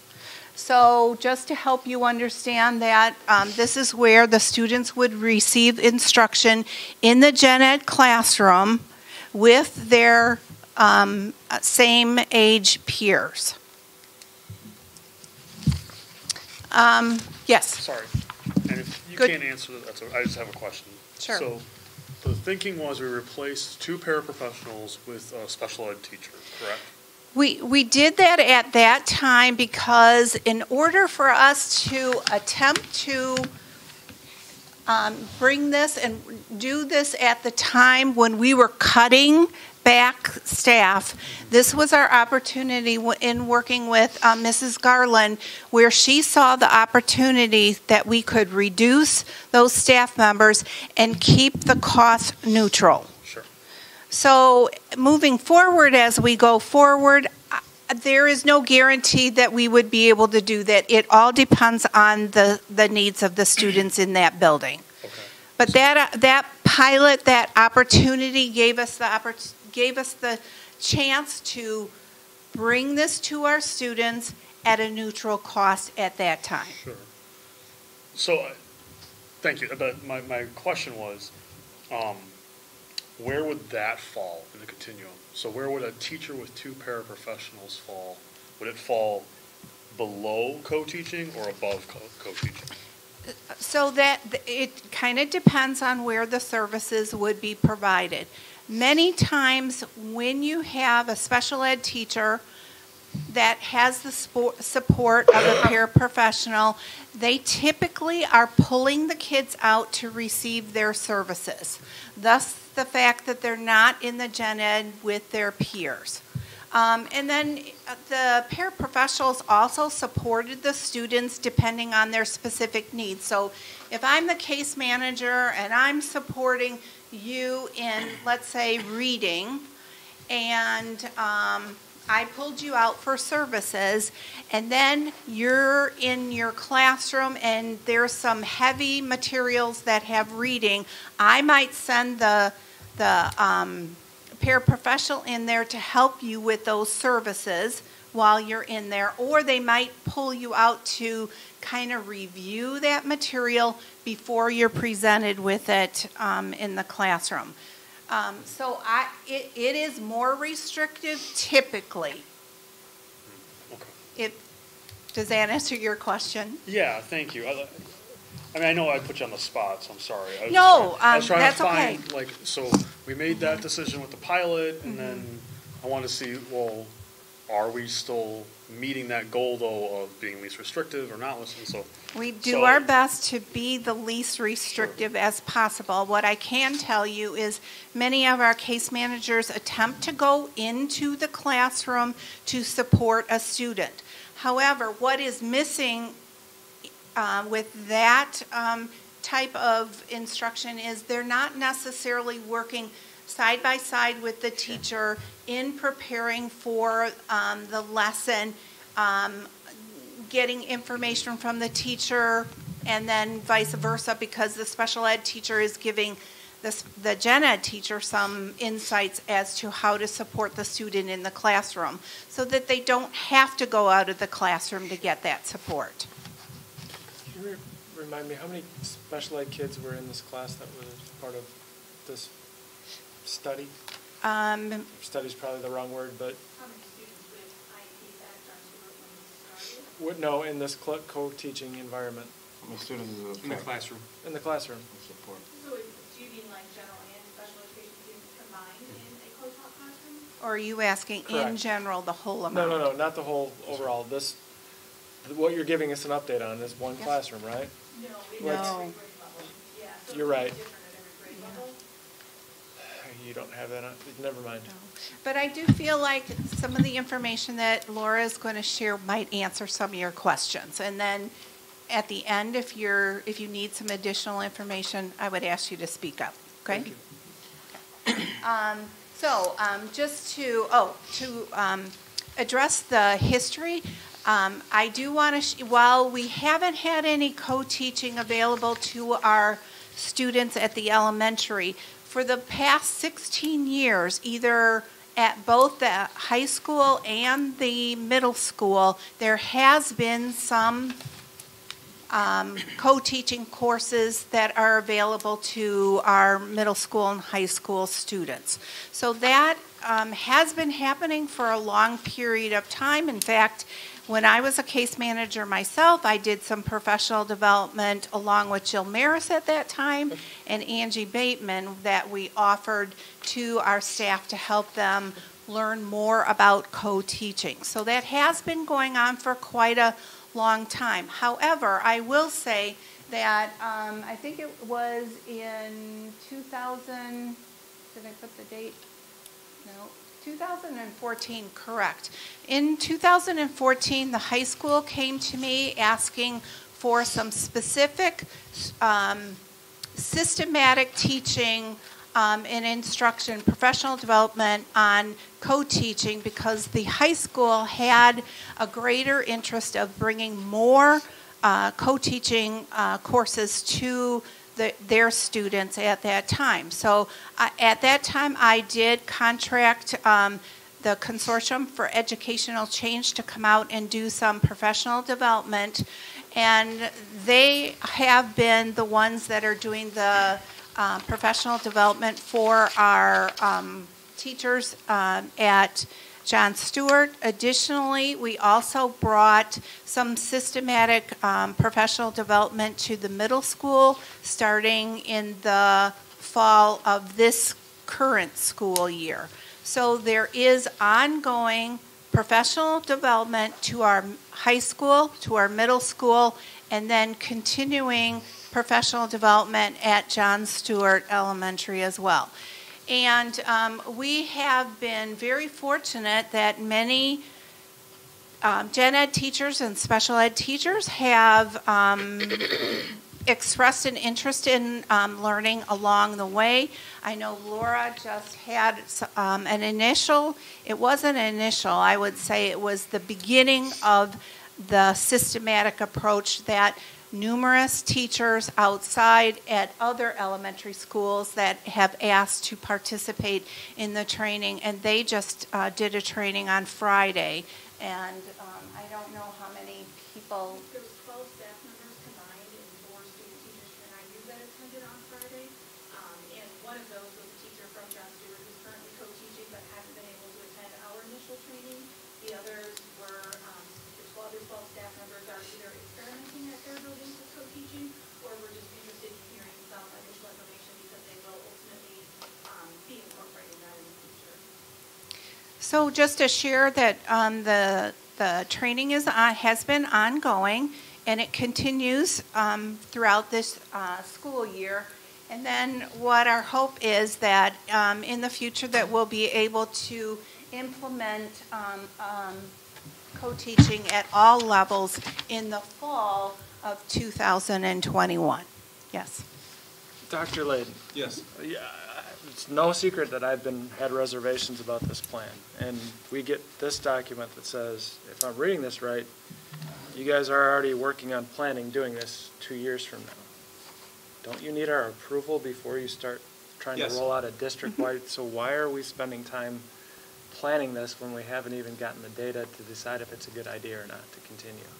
Well, part of the data is there more information tonight with data? Yeah, so there's. I understand that. Right, Okay. there's more information coming, and so then what we're going to look at is this into next year also. And so right now, the plan will be, if the data continues to show that and it continues to move forward, if we are going to do the expansion, it would be for the 2021 school year. And that would be brought to you. It's going to be brought back to you with, Yeah. for board approval, of course. I guess, let me rephrase my Sure. question. This says that you're already working on planning on doing it. This says that you're spending time and resources developing a plan to do it by 2021. I have made the point many times that we don't even know if this is a good idea yet, so why are we spending time and resources developing something that the board still has reservations about? What you'll see is the data is showing that it is being successful, it is working, so based on that, the goal would be for it to expand and roll out so more students can benefit from it. So I think it's the semantics of it. We are looking at the data, it's showing progress, showing success. So that said, we want to continue to roll it out for the success of students, but of course it has to come back to the board for permission or approval. Yeah.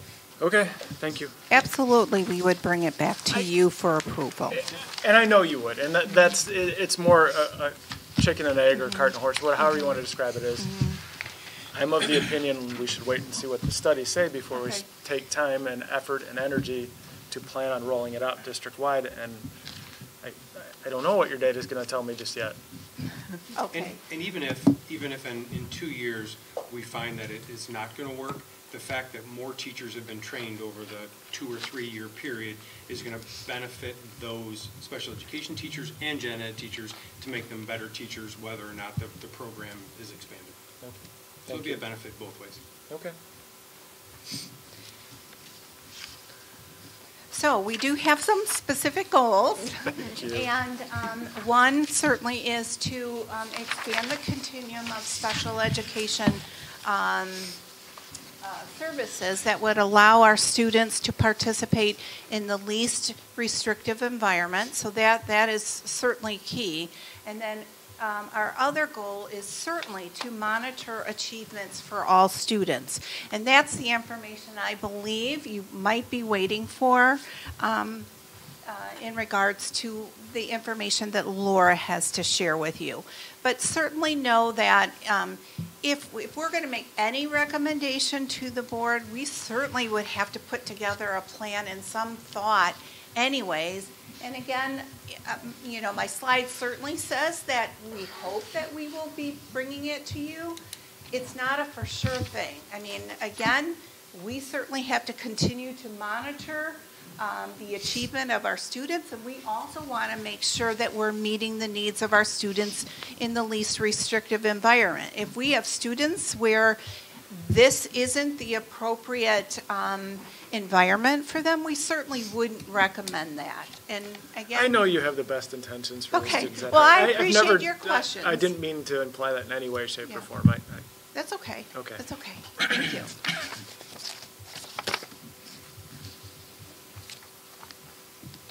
So the data presentation that Dr. Mom and Mr. Rice just finished earlier was a good introduction to this, in that there are so many pieces of data. We wanted to make sure that we focused on the most important ones or the most relevant ones. And so going into co-teaching, we knew that our intent was to ensure that the students would receive an education that would support their academic growth and development, consistent with those that were not receiving services within a co-taught classroom. So I believe, Mrs. Witt, one of your questions was, if you have two teachers, is that going to result in higher success for general education students in a co-taught classroom versus just one teacher? And so our goal was to look at academic achievement in reading and in math, which you'll see on the next slide, and really look at the performance of the co-taught classroom against our district averages, as well as the average percents of students at each elementary building. And so what we've done here is take a look at the percent of students that are meeting and exceeding end of year grade level reading expectations.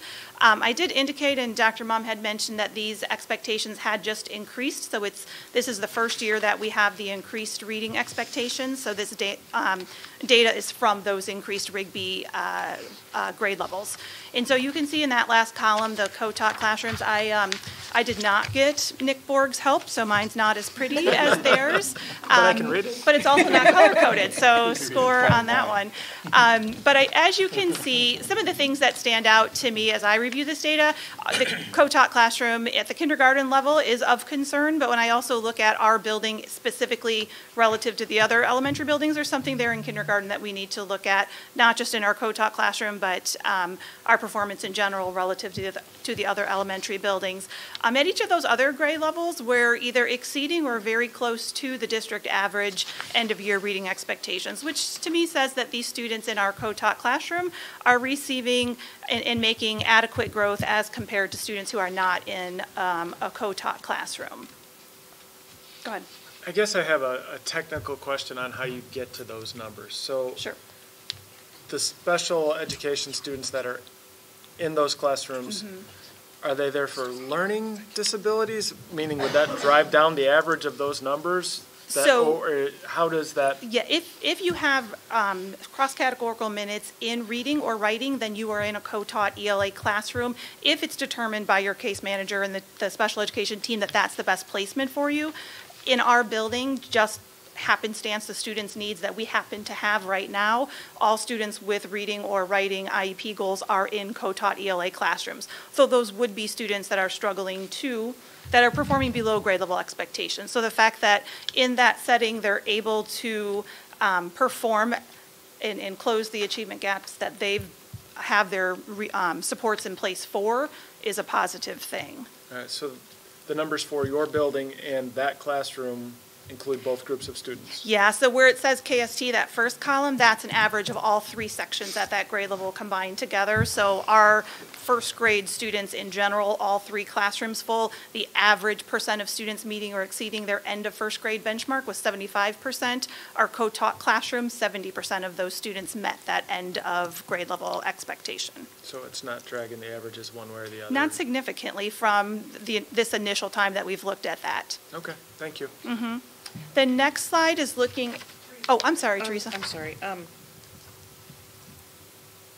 Don't you kind of need to look at the individuals? Like, I mean, there might be, you know, when you're looking at an average, you could have a couple of high students, a couple of low-performing students that could, like, you know, kind of what Ryan was saying, kind of throw off the average a little bit. Right. So don't you need to look at each specific student and see, you know, on an individual basis, do most students, you know, so all of those students outperform their previous? Right, and so students who have an IEP in reading most likely are not outperforming the peers at that same grade level, or they wouldn't have those services in reading to begin with. So they are monitored with their reading goals, and they have benchmarks that previously were quarterly benchmarks, now they're trimester benchmarks, and so they're monitored for growth on those specific benchmarks. The purpose of looking at this data is, is having special education students and a special education teacher pushing into that classroom impacting the whole in any overly positive or overly negative way that we need to ensure we're either giving equal access to all students to additional supports in the classroom, or it's somehow having a negative effect because students with greater needs are somehow taking additional resources. Those are some of the internal questions that we had asked ourselves. So looking at the average is really our intention, looking at the general overall performance of all students in that classroom. Individually, students with IEPs are they need to be making those benchmarks on their IEP goals. And so the students in those classrooms are making those individual growth based on their IEP goals. Okay. Because I guess, and I don't mean to say it's not as important, but if you have regular gen ed students, and let's say in a co-taught classroom, you know, they are still way exceeding the average, but they've lost, you know, 2 or 3 percentage points, but then the individual special ed students have come up quite a bit. I mean, you know, that might be an acceptable change, but I don't see how you can get to it with looking at an average. This graph probably isn't going to show that. The way that we do look at individual student performance are through the school-wide SWOT assessments that we do. We just had one this week where every single student in the school is tested. And then we have data days, actually coincidentally this week on Thursday and Friday, where we are looking at the individual growth of every single student in the building and determining, is there a cohort or a classroom that isn't progressing in that way? This graph doesn't certainly show the individual progress of every single student. So you guys are looking at, you know, not just individuals, but then like, these are the gen ed students, and this is their average before the co-taught classroom, and this is theirs after, and this is the same for these specific special ed students. This was their average before, and this is their average now? For every single student, we have that information of how they're progressing and the growth that they're making. Yeah, we have that data for literally every student in the building.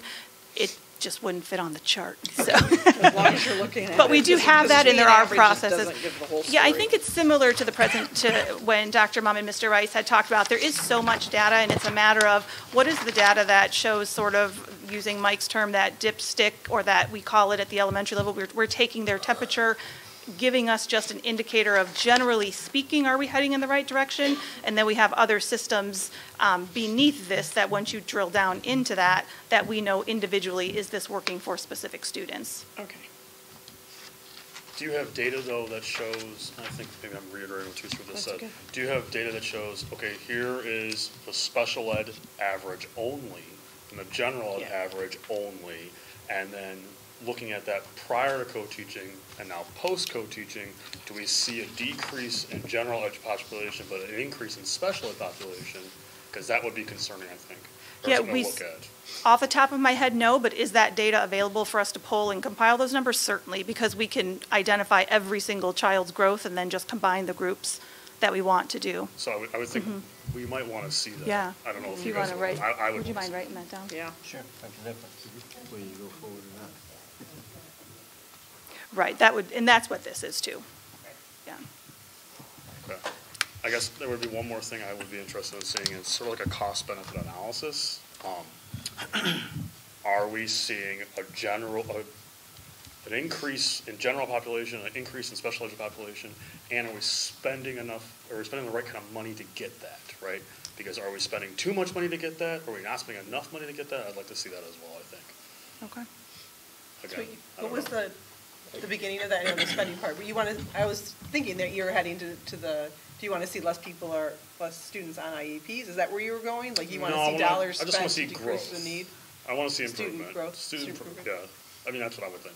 I would like to, so compare you to another elementary school that's not doing co-pilot, right, or co-teaching. I want to know what they're spending for their general population and their special education population and see what their growth looks like.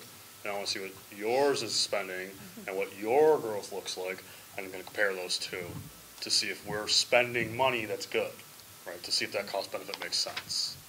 And I think the changes in how we're documenting how money is spent at the elementary building, actually at every building, which is new to me, and Julianne has been guiding us and teaching us along the way, but how those dollars are spent needing to come directly from that building's budget will help answer that question very much more specifically, I would imagine. Sorry, Laura. That would be good to know. Okay. So similarly in math, we looked at things in the same approach, and so the percentage students, this is the same assessment that was indicated on Dr. Mum's graph. This is the district summative math assessment, and again, looking at that co-taught classroom, generally speaking, compared to the performance at the other buildings and the district average, is that co-taught classrooms data looking consistent with that of non-co-taught classrooms? And so, again, similar outcomes there of some grade levels dependent on the students. There's definitely some flexibility, but within acceptable ranges of each other. There isn't anything that's a significant outlier in looking at just that, that bar. Digging into those individual students, looking at their IEP goals. We have those case managers that are looking at the special education students' goals, ensuring that they're making growth, having those annual reviews, analyzing that data. Similarly, we're doing that with all of the students through the district building-wide SWATs, the day-to-days. We have that same information on math that I talked about previously in reading, so we can get that additional information.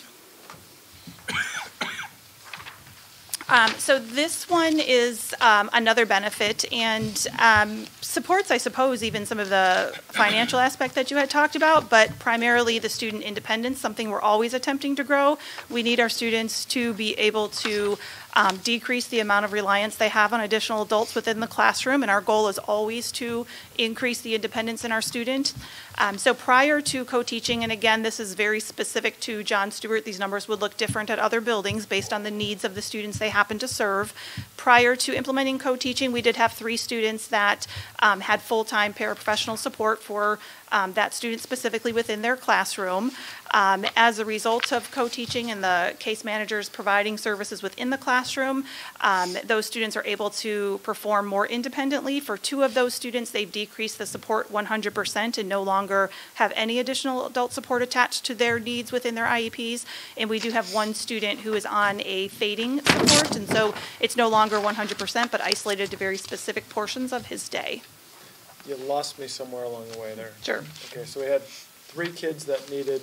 They had on their IEPs, 100% of their school day had additional adult support on their IEP, so they had a paraprofessional with them throughout their entire school day. And so for whether, various reasons that a student might require paraprofessional support, might be a safety-related issue or a lot of redirections and redirection to task, a lot of behavioral interventions, Fran had mentioned reading assessments and assignments allowed to students in a small group, perhaps in the classroom. Those types of things may justify some additional adult support. So we had 3 students prior to this that had that on their IEPs.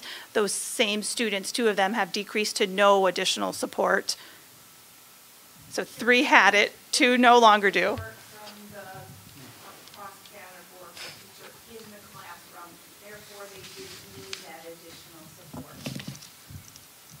Okay, I guess I'm getting a little lost in the details here. So we had 3 kids that needed full-time help. So Yes. they each had an extra person with them. Yes. All day.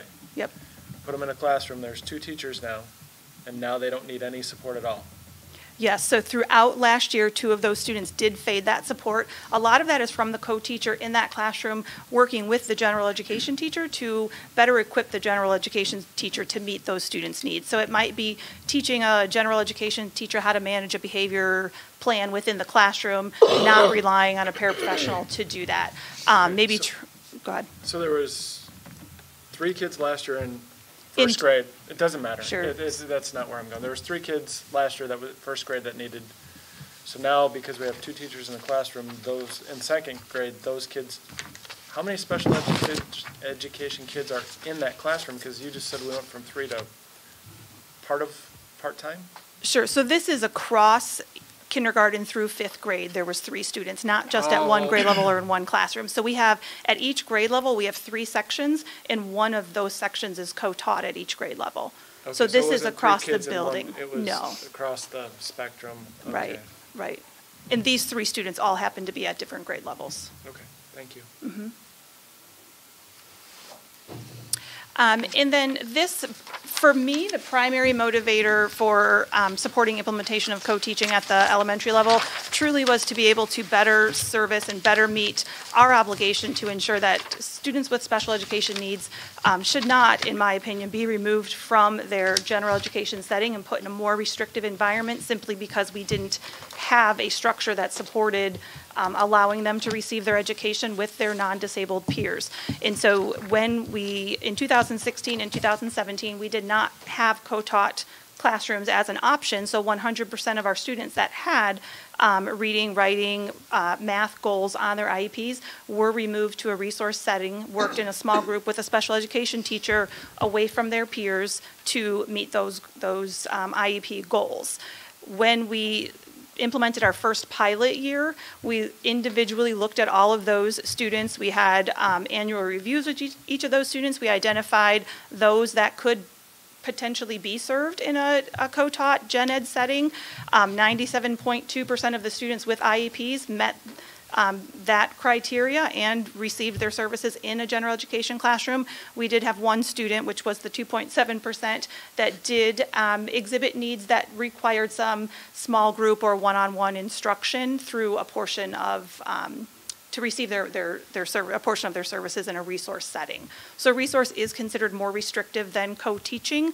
And again, a very important point to note on this is that in our building at this moment in time, the students that we happen to serve who have IEPs, their needs fit for 100% of them to currently be receiving their services in a co-taught setting. Again, that is simply because of the needs of the students who happen to be in our building at this time. That may not always be the case. Just because we offer co-teaching, it still doesn't mean that's the answer for every student with an IEP. The students we currently happen to serve are being quite successful in that setting. But resource is still an option, and our cross-cat teachers have that available to provide to students should a student's needs exhibit something more restrictive than what co-teaching provides. Any questions about those beyond what we've talked about?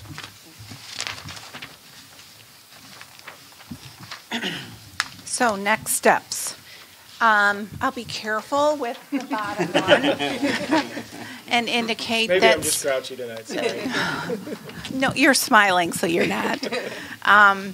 So certainly we will continue moving forward in regards to supporting our staff that is currently interested in the co-teaching model, and we will also continue with the professional development. We will certainly continue to monitor the data, and certainly, given the information that the questions that were posed here, we'll certainly go back and take a look at that specific data to see if there is a difference in regards to the performance. I think you were asking about specifically the students, their success and what their percentage would be if we teased out special ed and gen ed and do a comparison there. So we'll certainly take a look at that. let's see, we have, given the fact that Laura's staff is doing co-teaching, there are many staff members at the elementary level that is very interested in coming and learning more about it. Certainly, some of the staff members have taken advantage of the professional development, but some want to come see it. So Laura will continue to offer visits in the classroom. And then we are working on a plan, but we have to have a plan. If we're going to move forward in some direction, but as we monitor the data, we will certainly take a look and see if it's worth our while and whether it does continue to benefit our special ed kids and how that plays out with the gen ed students as well. So we will monitor the information or the data that we're collecting. And we will certainly bring that information to you and look for a support or go back. Going back to the test scores and combining that with the future, do you have a kind of a general feel for what's acceptable? If the charts continue to look like what you showed us, is that let's do this? Well, it's working certainly great? our goals are wanting to make sure that our special needs students' needs are being met, but we also have to look at all the kids at the same time.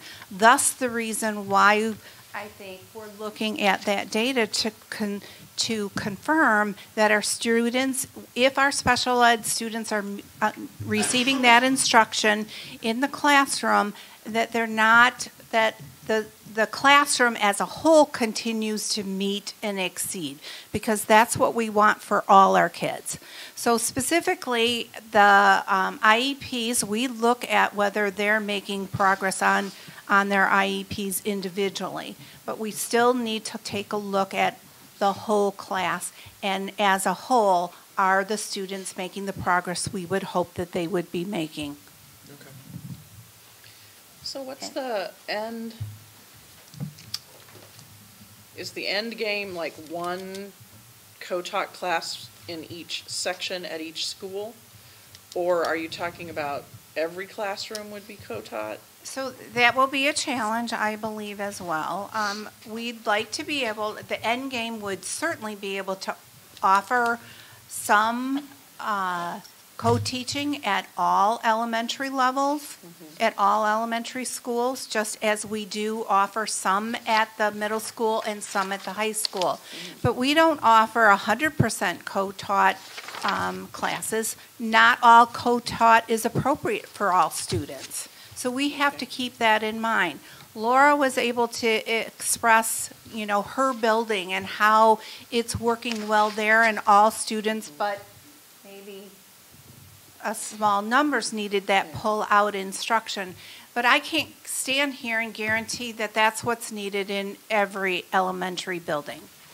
We have to have some flexibility on that continuum of least restrictive environment to be able to provide what is most appropriate for our students with IEP specifically, while we're taking a look at making sure that all our students are making progress. And I get that. I guess my concern is that if we needed to do a lot of it, we're talking 2 teachers in a classroom. And we're talking about a lot of extra money. And we don't have the revenue to do it. I mean, I guess I'm just. They're not necessarily, so the way that it works right now is it's not about a special education teacher assigned to every classroom at Stewart. So we have 3 special education teachers and they each service 2 grade levels. Okay. And so one case manager works with, say, 2nd and 3rd grade. And so her day is split. She spends a portion of at one grade level in the morning. She then goes to another grade level, might go back to that grade level. So it's not every classroom or even full-time at every sinl grade level. Oh, okay. Mm-hmm. Okay, so I didn't understand that. I thought it was like 2 teachers in one classroom, because they're co-teaching. I thought they were both there full-time doing. And I was going to ask you about that as well, just over time, how you've seen their, just you know, we were wondering about their workload. And I guess we thought maybe their workload would go up and was that manageable. But then I guess I also wonder kind of if IEPs generally are about the same every year at Stewart, so that workload doesn't change, or as students go through grades, are you struggling with, you know, there's a trade-off. One teacher has half as many as another teacher. Right, so yes, absolutely, Yeah. because it's different every year and we just can't always anticipate. So we know our returning students and what that caseload is going to be. A good example of that is our first pilot year. Last year, we had one case manager at the 5th grade level just because of the high number of IEPs we had at 5th grade. A second case manager serviced 2 other grade levels and a third case manager serviced 3 grade levels. That sounds like a lot because it's 3 grade levels to work with, but one of those grade levels only had 1 student, another grade level had 2 students, and then the majority of her load was at that 3rd grade level. What we do every spring is meet with our case managers. We talk about the anticipated caseload for next year, which we're already starting those conversations now, tomorrow afternoon, and Wednesday, yes, day off too. And so we are always kind of looking at what might that look like next year. Is it going to make sense to continue to have each one of you at 2 grade levels? Might we need to go back and do something similar to what we did that first year?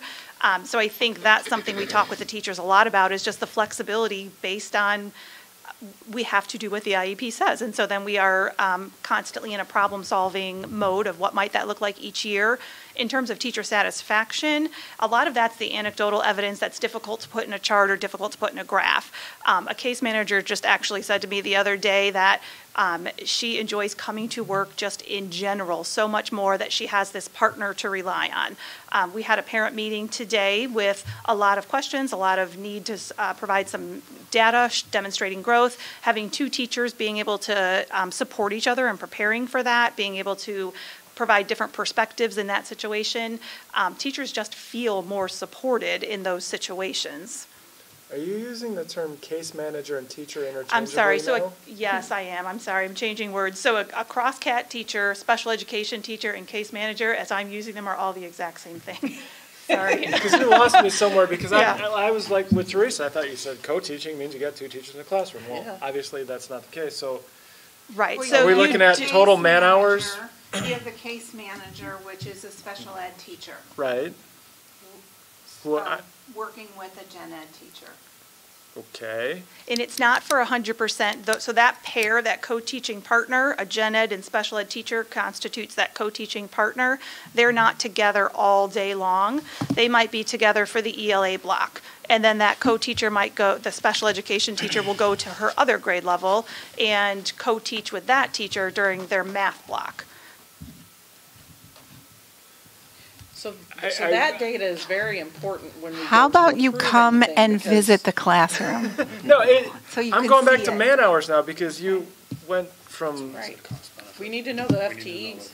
Yeah, I'm looking at total FTEs now, because, I'm sorry, maybe I'm just not getting it, but with all the changing jargon, and co-teachers are not co-teaching all the time, I have no idea how many hours a teacher is in the classroom that's combined that was different from when you started this pilot program.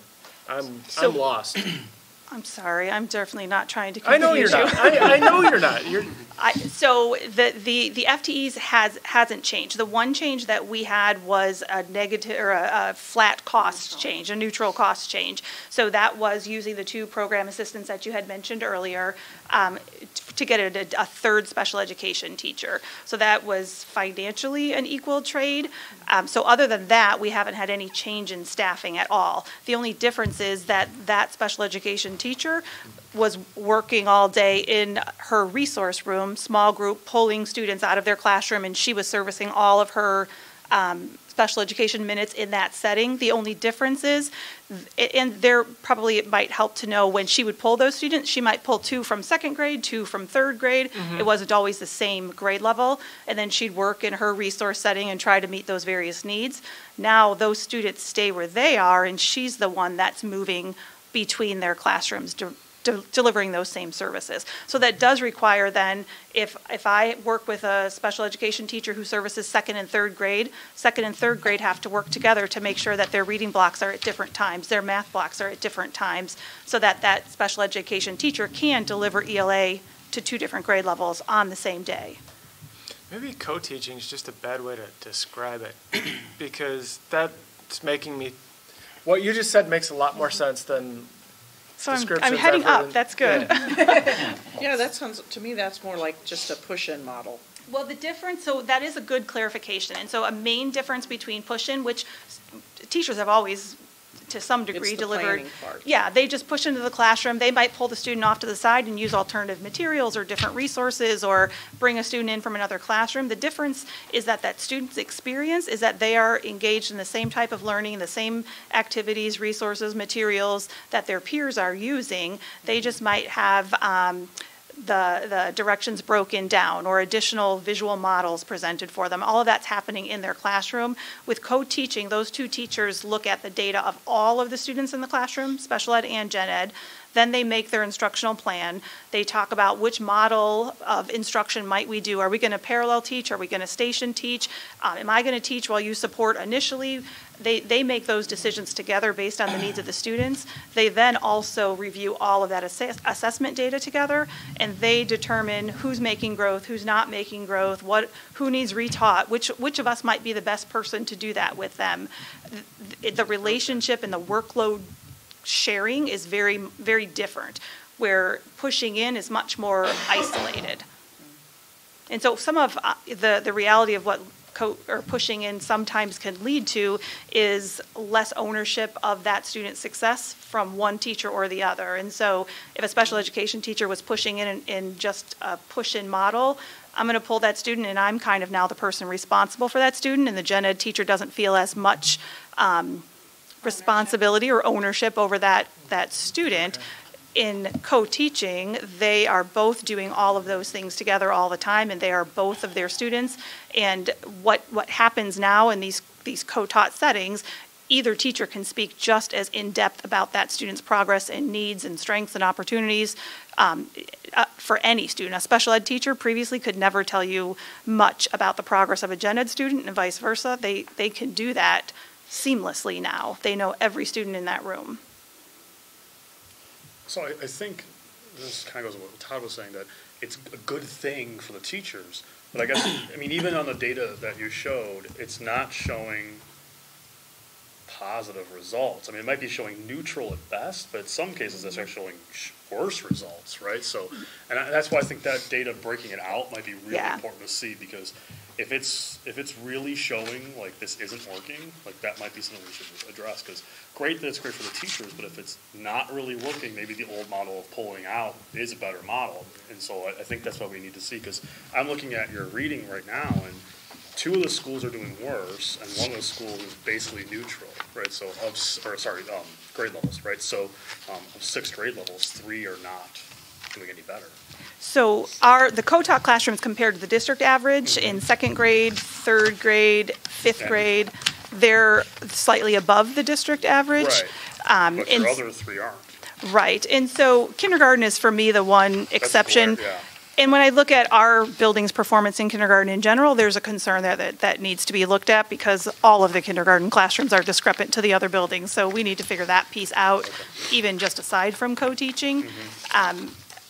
I think what we continually go back to is, what is the main motivation? I don't think any of us believe that simply educating or special education students in a general education setting, that alone is going to lead to significant academic achievements. Right. What we truly are looking at is, can we provide the same level of education? Can we get the same level of growth that we're currently getting in a resource setting without having to remove them from a gen ed setting?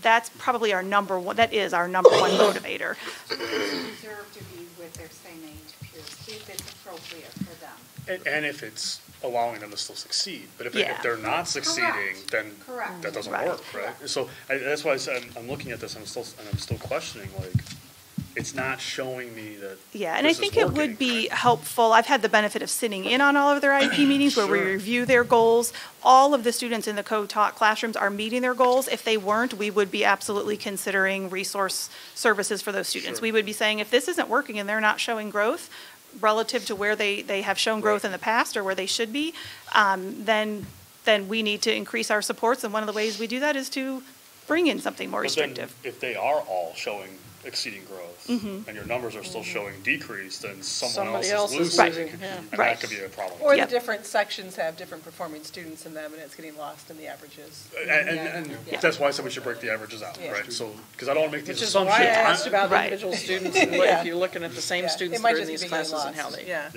Yeah, I'm hoping this is just, the data needs to be broken out better and we can Sure. see it better and it makes more sense. Sure, yep, we can do If that. it's not, then I think we need to look at that too. Yeah, we can do that. I think for me, the important sort of main point is thinking that this was going to lead to significant academic growth for those students wasn't the main motivation between that. And so we want to make sure, are we still meeting their needs? And I hear that that's what you're saying. I want to see that data that's saying I'm still meeting their needs and I'm allowing them to be with non-disabled peers.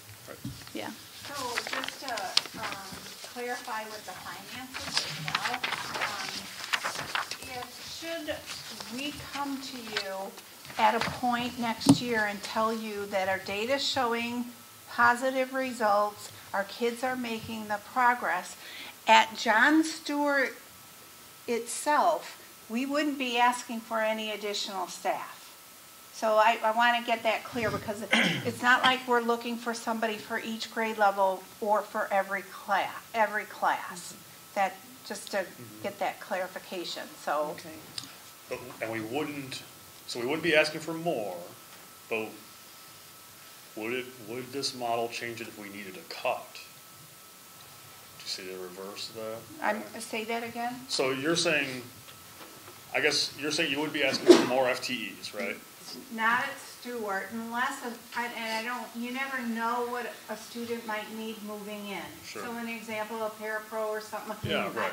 That's an unknown. Yeah, that I and could we never- go through that every year. But if every indication that this is good for our kids and our kids are making the progress, we wouldn't be asking for any additional staff at Stewart. Not unless there was an influx of students who happen to have IEPs. Which we would have to do that anyway. Right. But that's going to be the case no matter which model you're using. Right, Is so if we didn't do co-teaching, we still need the same number of case managers to service. They would just be working in a small room away from typically developing peers. So we would still have that same number of staff members. Those minutes, those services still have to be delivered. We're just changing where they're being delivered. Those staff members are needed, whether we have co-teaching or not. Yeah. I get lost, and maybe that's the same question you keep asking. I get lost in the man hours. I guess, like, how are they doing all the work? Now? Yeah. So, if I recall correctly, the only reason that this was possible was because of, and the FTEs didn't change, was because there were retirements, people leaving. What was the situation There at were the two moment? program assistants that we no longer have, and in lieu of those two program assistants, we took an extra case manager, an extra special education. So therefore, that's why the FTEs stayed the same. Yes. But then if you expand it, then obviously it has to grow. If we got additional students with IEPs and we suddenly weren't able to meet the caseload minutes, which we're nowhere near that at this point. I'm talking expansion to the other schools. So it would, in terms of FTEs, it would depend on how many students they need to service. Right now, they all have two, you probably could speak better to that. Correct. They all have two special education teachers, so it would depend on how many students with IEPs they have at each level. I think that when I'm showing that 100% of our students are being educated in a co-taught environment, That's her building. It's so 100% dependent on the students who happen to be in your building. So we just, at this moment in time, don't have any students with extremely high minutes on their IEP or significant cognitive delays that may require some higher, more restrictive level of service. None of our students happen to have those needs at this time. So as that fluctuates year to year and the students we happen to be serving, then we would adjust the percent that's receiving resource or is receiving. And I would assume when budgeting, our goal is always a balanced budget, and you would start there, and if there were additional things, usually you could, reduce here if it's our, parapros or something. I guess, we can trust you guys to look at through that lens at this program as well. And if we're in a time of, you know, where we can't expand or, you know, have additional expenditures, then you would find the revenue, additional revenue, or you would cut something else. And we would have an opportunity to weigh in on that. That's accurate. Okay. Sorry, I'm going to ask one more question, but all right. So, if it wasn't for kids that had IEPs, this program wouldn't exist. Is that a fair statement? Because he wouldn't need it. Using it correct. Correct. Okay. So when the student has an IEP, they get assigned a number of minutes or amount of time that they need to have. What was it you called them? A caseworker. A case right. So a student, they'll qualify, right. Go ahead. So this is all going to be entirely dependent on how much this program costs and whether they're in this classroom or in that classroom. The cost is all going to be determined by what those IEPs say and what the total is on right. staffing. And it's probably important to note that that's completely whether you have co-teaching or not. So, that's where I'm going, is it doesn't matter. You still have, Billy needs 100 hours a year, and you need this much staff to provide those 100 hours. So the students are always going to have whatever minutes they happen to have on their IEPs. We have to deliver those minutes. The only thing we're doing is talking about how do we deliver those minutes. That's what we're changing. So, just my personal opinion, I never got that until this is like the fourth time we've gone around with this. So the only thing that you're changing in my mind is where things are happening. You're not changing. Sorry, I didn't get it. It is where it's the placement. But yeah, the placement of where these kids are, but then we also need to make sure that the kids with the IEPs aren't dragging down the averages of the other kids that are in the classroom or having, and that part makes sense to me, but at Blackberry Creek... I didn't get all this until tonight, so maybe I'm just a slow... But if I'm right, Blackberry Creek currently, there are some students getting serviced by paraprofessionals in a way that Stewart kids aren't, and so it is a change in the way that they are receiving... But cost-wise, it's still going to cost... Yes. It's still going to cost no matter where or what... So an example, I mean, totally extreme, Laura could have a sit-down with her IEP team, and they're discussing student placement for a particular student. They could certainly say, we can't meet the student's needs here. We need to go to a therapeutic day program. Okay. So in essence, it's the team that makes a decision based on what is best for that student. Okay. Are you saying I'm thinking wrong? No, well, the one thing we're saying is, we were... Sorry, is if you have a teacher with a parapro or two, a parapro's hourly rate is a lot less than a teacher, than a special education teacher. So if the model is to have a parapro, you know, in the classroom or somewhere else, the cost is going to be less. But wouldn't the IEP specify whether it's a parapro or a certified staff? So a parapro can't deliver IEP minutes. A parapro they can't do instruction, initial instruction. Okay. They can do practice with the student. They can modify materials. They could read an assignment aloud. Those types of accommodations for a student. They cannot deliver initial instruction to a student to actually teach them a skill or work on introducing a goal that they have on their IEP. In a co-taught classroom, because they are both certified teachers, as long as they're doing that planning together and a special education teacher is involved in making instructional decisions for that student, the actual initial instruction could happen by either certified teacher in that setting. A professional, obviously not a certified teacher, can't deliver that initial instruction. But then that teacher would also take on the practice and the things that a parapro normally would do so that you can eliminate the parapro. Correct. Okay. One more question for clarification. You might have answered it. So the two halves or half or that full person that left, I mean, we still kept it, hence it allowed for this program to exist, if you will.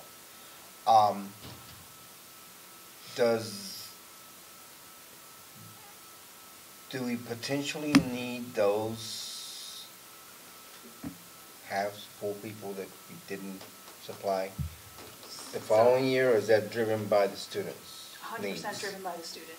Okay. I mean, I would think there's some challenges to that, though, because I do think you have 3 bodies and an ever-changing number of minutes currently, and, you know, in the middle of the year, it's probably easier to change from 4 people than 2 people.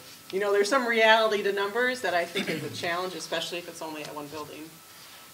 So it's driven by the students, but there's some scale of accounting. yeah, there's some scale that's just a reality. The silly things that we've run into as a result of not having program aides that we've been able to just problem solve in other ways are things like if a student, and we're down to so few students who need this level of support, but if a paraprofessional has to accompany a student to recess, into lunch, they also need to have their lunch and recess, so we need to find somebody to support the student during that time. Bus duty is a harsh reality at the elementary level. Program assistants previously had helped with that. So those things are relatively easy for us to problem solve. I bought a big winter coat and I'm great at bus duty now. So, it's, you know, we're willing to figure those kinds of things out. So I think that's probably what I've heard the special education teachers talk about the most is certainly there's lots of little logistical things that come up because kids' needs change constantly. Their willingness to just keep looking at that problem, just keep trying to figure it out because they so passionately believe in keeping them with their non-disabled peers is what they can continually focus on, that fixing these other little things, if it allows for this huge philosophical belief of theirs to happen and what truly is best for those students, they're willing to do that. One more question, Ms. Laura.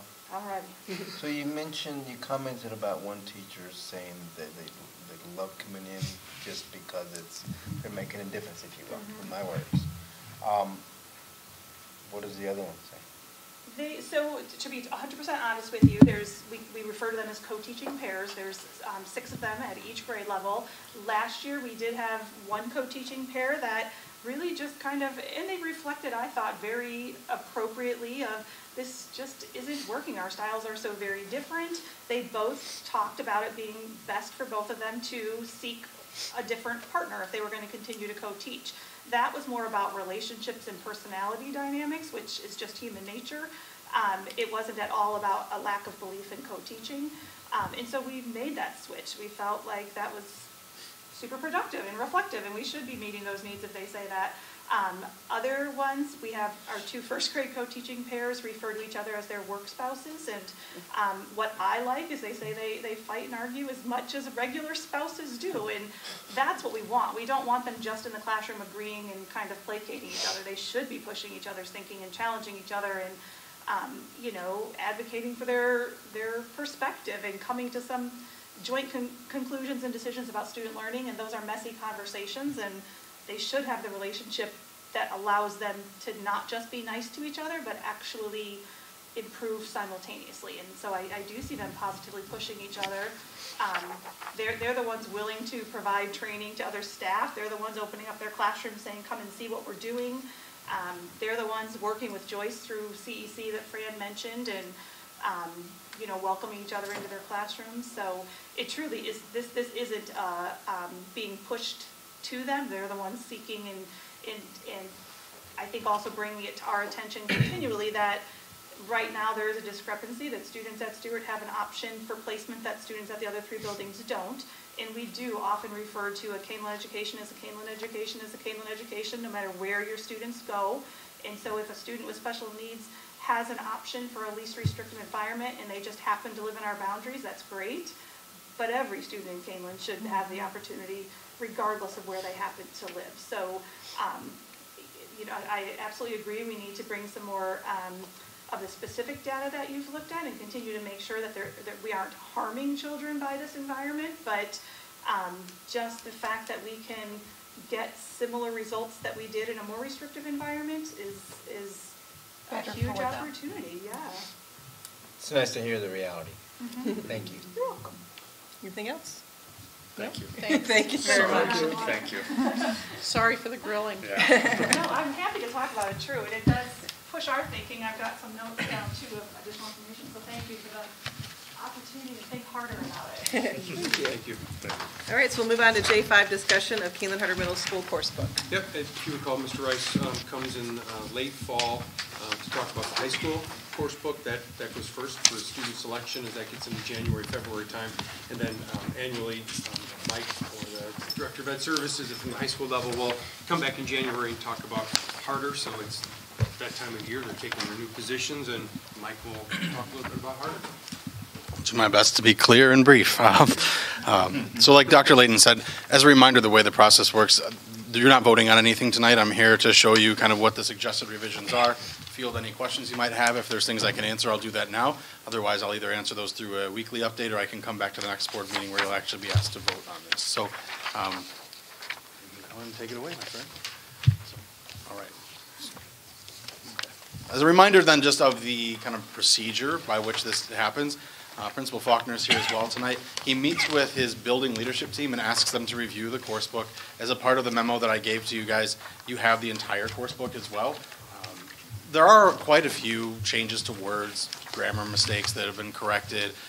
They might tweak or align some unit so that they make sure that the language actually reflects what's happening in the classroom. I don't tend to bring those here, or we would be here for quite some time. What I typically bring are just the bigger things to look at. So that's what we'll spend some time looking at tonight. First, I'll start with the new courses. There is only one.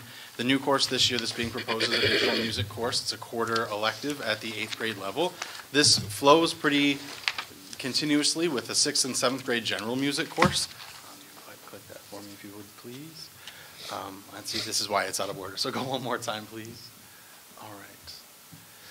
The big kind of reason for wanting to introduce this in 8th grade is there's a couple of reasons here. I think you've seen over time what we're trying to do is create pathways for students. And there's a gap definitely at the 8th grade level as far as a pathway that would take a student from 6th grade all the way up through high school. There's really nothing there for them.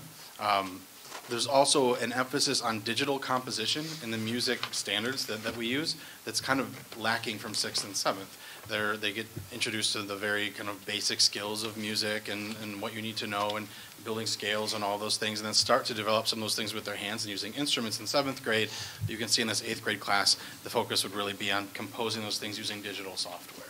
So this would be a nice way to help establish an even deeper understanding of those musical concepts, give students some skills with actually creating things digitally, and they can take that into the high school with them when they go. Okay. I kind of hit some of this as well, so this will get back on order in a second. You can click it again, please, sir.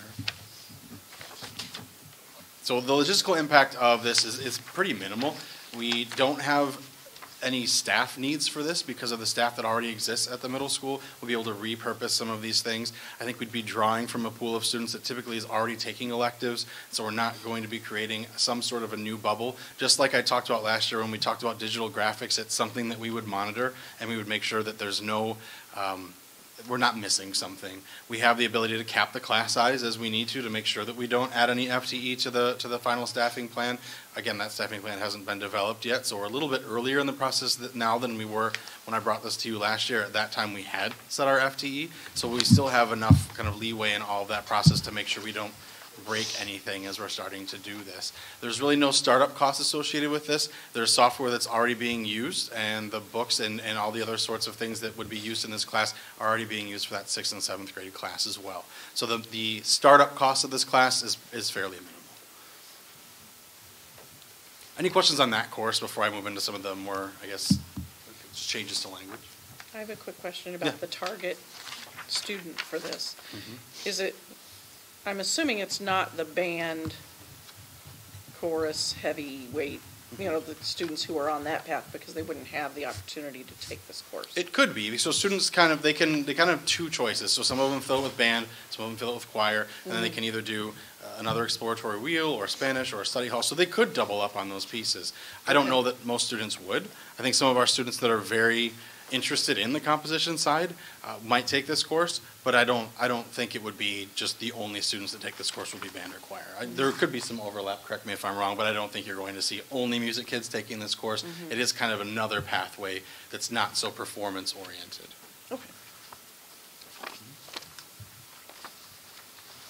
Okay. As far as revisions to existing courses, the one that had the most revisions to it was our computer connections course at the 6th and 7th grade. You heard us talk about 2 years ago with all the CTE revisions that were happening. There was a lot of looking to align K all the way up through 12. So this has actually been a couple of years in the work.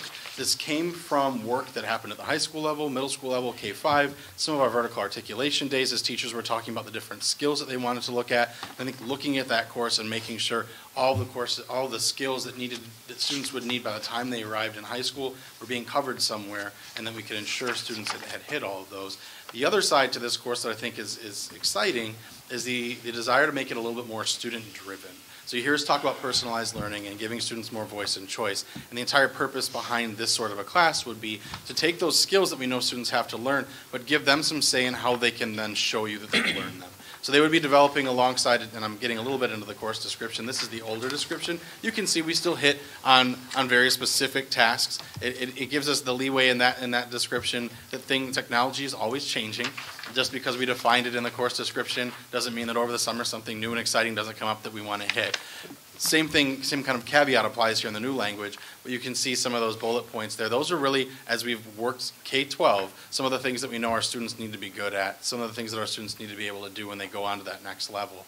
But they'll do it through kind of a self-created, or I guess co-created pathway that they would make with that teacher. We want to make sure that they still get some experience to what those various CTE courses are. I think one of the pieces of that middle school philosophy is exposure to everything that's out there, so that as you are starting to decide what pathways might I want to follow, you're not doing that without being equipped with all the knowledge of what is out there. So one of the other key pieces of this class would be, as they're starting to create what that project might look like, let's make sure we're also at the same time teaching them, well, you could go into a business-related field, you could go into an auto mechanics-related field, so they know that these things exist, and that would be kind of in concert with the high school as well.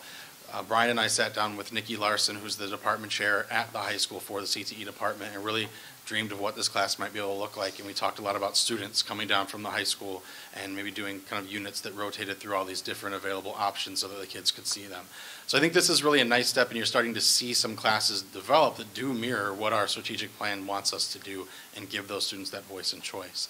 I'll talk about 7th grade just with this, because just like now, we do have some students that might take this back to back, and that's okay, because I think if you click to the new language, if the student does take this in both 6th and 7th grade, especially the way the course is designed to be a little bit more student-driven and student-directed, they can take the same plan that they have and take it to the next level, or they can create a new plan and really show how they can synthesize all these skills. And where the 6th grade focus may be on just acquiring them and showing you, I know how to do this, the 7th grade focus may be on, I know how to select the right skill, or I know how to design something in such a way that's going to draw your eye. Obviously, that would be dependent upon kind of what the topic was that they had chosen, but it gives them a little bit more chance to specialize in that understanding and really decide, here's how I want to show you this. So it's exciting.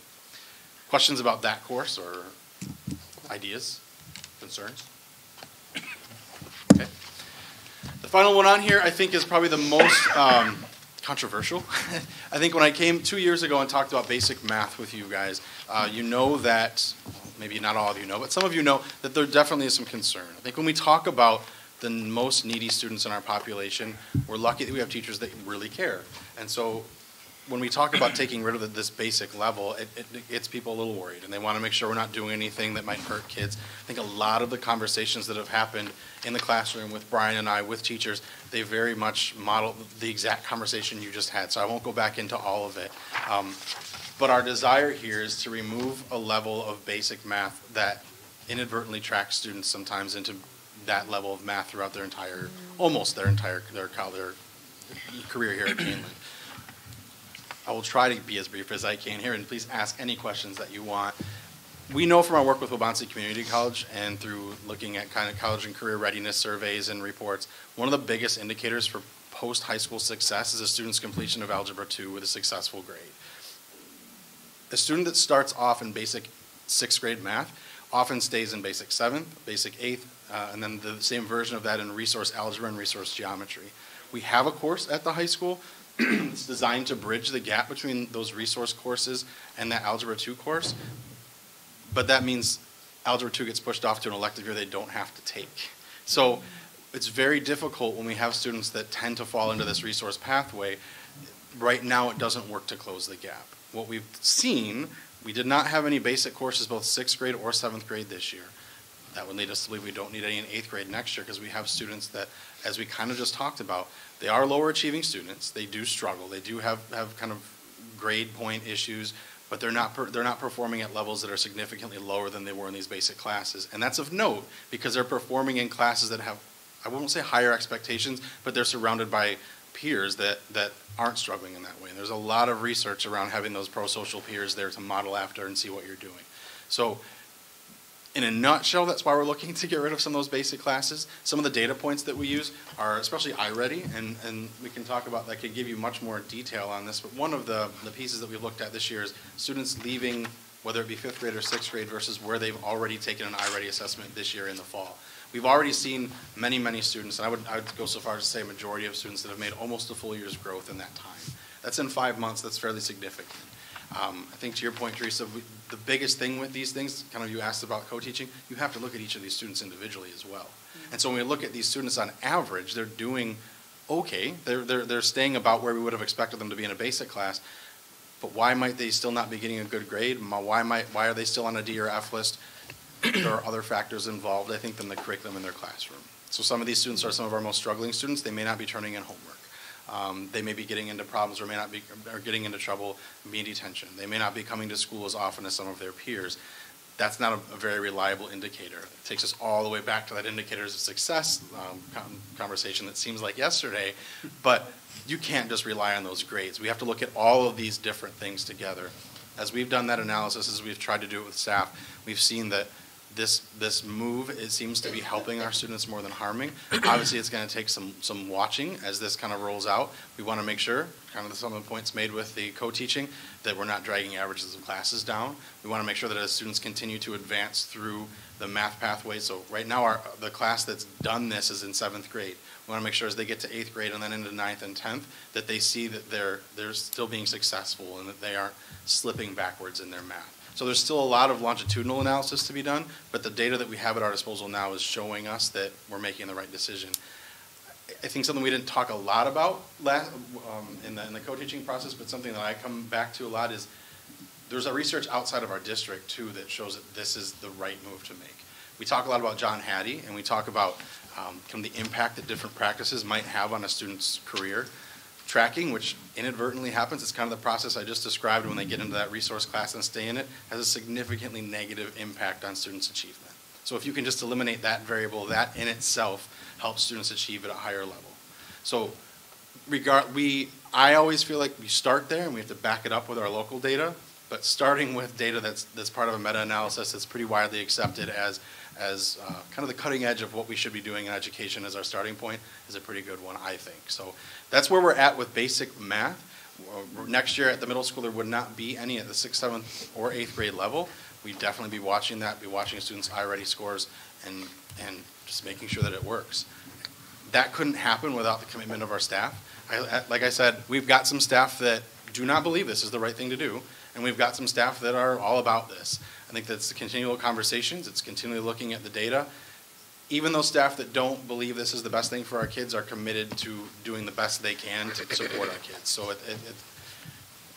it's a conversation that can sometimes be difficult to have, but I'd rather have that conversation than people not caring. So I think that's a good indicator of kind of what Brian's been able to do with his staff and the fact that they're willing to go to bat for what they believe is best for the kids. So last year someone somewhere along the way decided we're just going to not put any kids in basic math in 6th grade. Mm-hmm. And somebody made that decision again this year. Mm-hmm. How are those kids that would have been in that class? You haven't given me any actual data to look at. Yep. How are those kids doing? Correct. And I didn't bring that tonight because I typically don't. I can give you the exact data, but in general, that's where I was talking about probably the majority of our students have made that year's growth that they would have made in the past. But you also said that you have teachers that are in favor of it, teachers that aren't, but yet you want to go ahead and change this with, you want me to say, hey, go ahead, do it. I'm not going to give you any data. We got teachers that do like it, teachers that don't like it. So this doesn't seem like the best way to present an idea to get me to accept it. This is true, and that's completely on me. Typically when we bring these, I bring this here and then wait for questions, and this question kind of came up today from some staff, so I knew it to expect it. I can bring you that data. Sorry, you're not asking for me to do anything. No, I'm not. No, it's not, we're not voting on it. No. We're not- Yeah, I'm not, but I want that question so that I can provide you with those. Okay. That's all tonight is what questions do you have so that I can then give you the answers. Okay, and I don't know. It might be the right thing to do. I really have no idea. I don't, but it seems like if you have people on both sides of the argument, why just not leave it in the book so you have the option available, and then if you need it, you have it. If you don't, you don't. Yeah, I think that there's some nuance to that I think if it's in the book, I think sometimes it's easier to say let's do this than push ourselves to do what I think it's easier sometimes to do what we've always done and to challenge ourselves to do what we might think is best. Okay. And so I think there's an element of that, but that is a good point. You are correct. Is there, I'm sorry. No. Is there an element also to this? There's a perception out there that this is the school to watch. Mm-hmm. So therefore, we're pushing students to go to the AP classes and stuff, and therefore eliminating this, and then, hey, look at that, we're doing AP classes. Mm-hmm.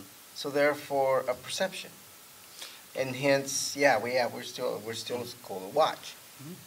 I It's out see. there. I see what you're saying.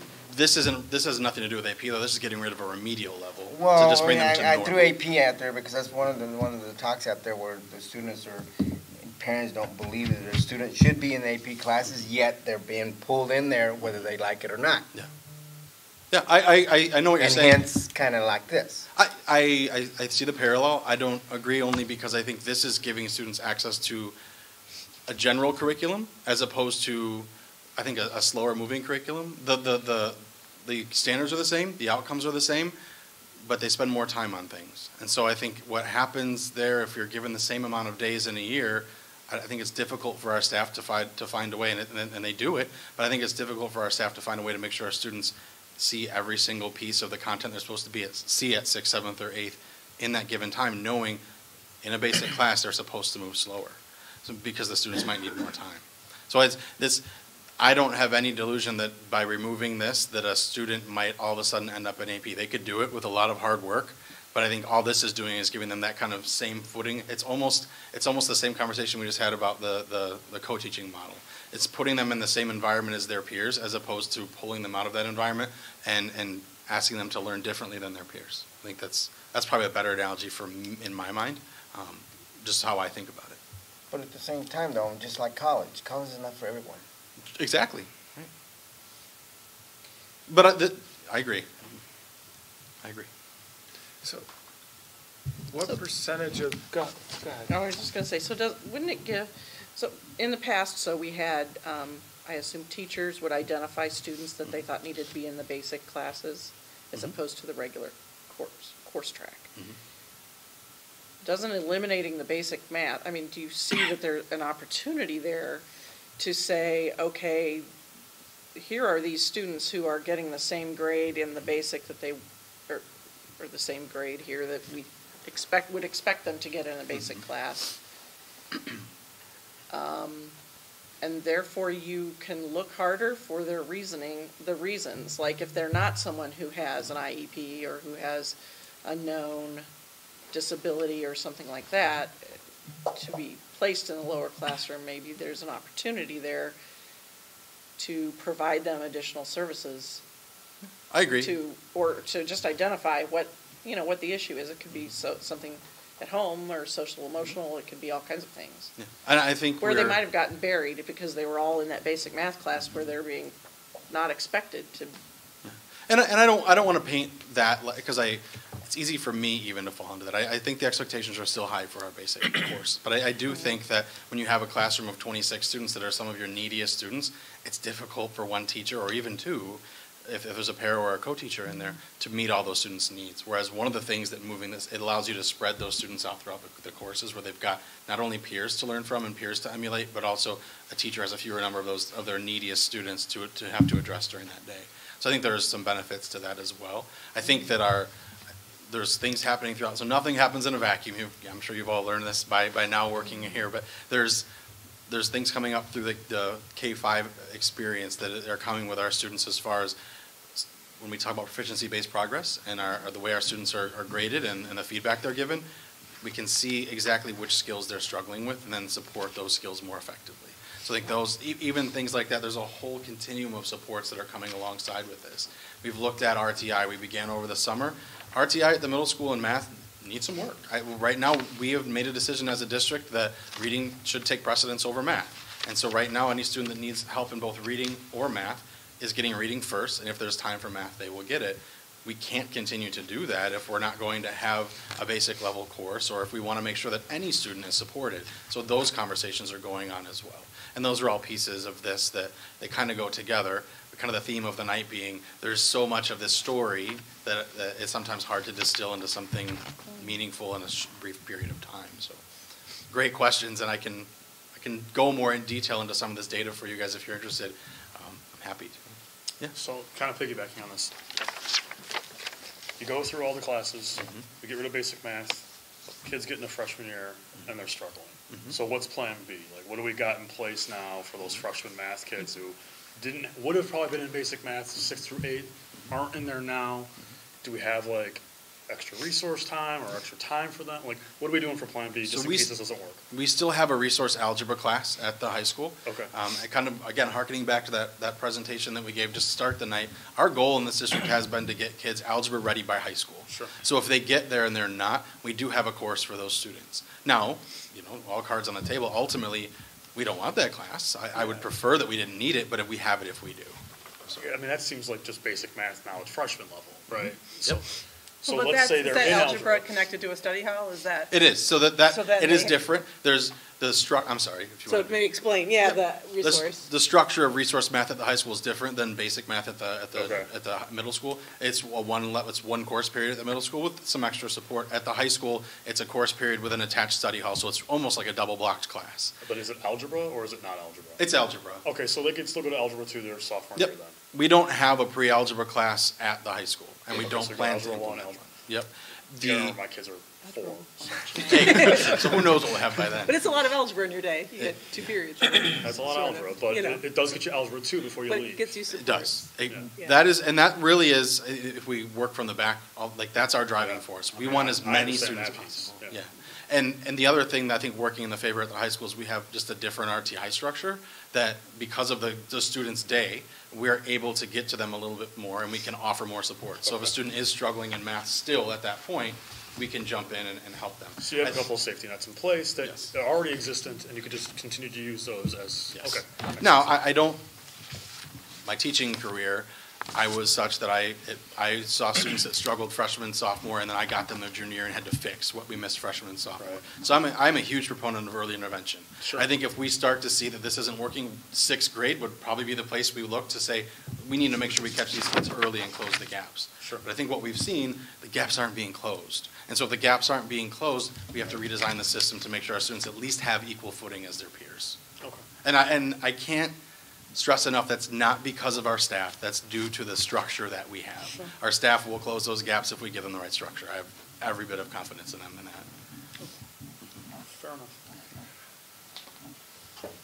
I had asked, I think it was you, so I had a conversation with someone once about whether or not we should let 8th graders take 7th grade Spanish just to expose them that was me. Has that gone anywhere? Have you contemplated that? Is there any thoughts? We have talked about it. Right now, our world language department isn't, the whole district is under revision, so that's kind of part of that conversation.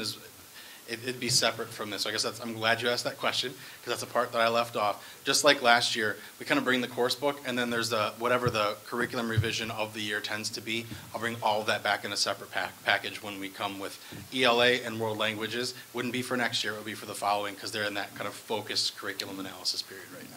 So yes, we're looking into that right now. Okay, It's so not no something changes that for will be 2 for years, next year. though? Pardon me? But no changes for No changes 2 for next years? year. Right. Okay. So when you said that, like RTI, sort of English minutes come first, is that during, if they need those minutes, do they give up an elective for that and take a study hall? Is that typically how it works? That's typically how it works, yes. And with the commitment, again, being to middle school philosophy and wanting to ensure students are exposed, we don't want to make both of those kind of elective period study halls. Right, so you'd only do one. Right, now, we're looking at that. It's something that's definitely on the table to make sure that our students are achieving in their cores, but we as a district truly believe in that middle school philosophy and want to make sure our kids see everything that's out there and are exposed to it. So The 8th graders should take Spanish. They could. They should.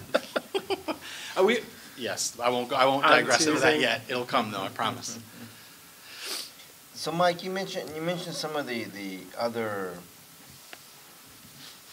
obstacles, if you will, that children potentially could be facing, or students, if you will, whether they didn't turn in their homework, not coming to school, or other things that could not put them at the same level as the rest of them. So we're obviously attacking those too, right? Oh, yeah.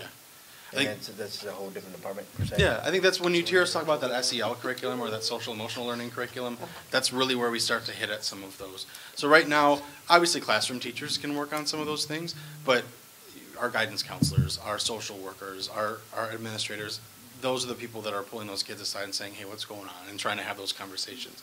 I think you've heard a desire for some sort of a homeroom structure, however that may come. I think that would be an answer to some of that as well, and trying to figure out how do we make sure we create space during the day to teach kids what I think a lot of people might call soft skills. And right now we do that through an academic class, but more and more we're seeing how important that is, and they probably need a place of their own and then be reinforced contextually through those academic courses.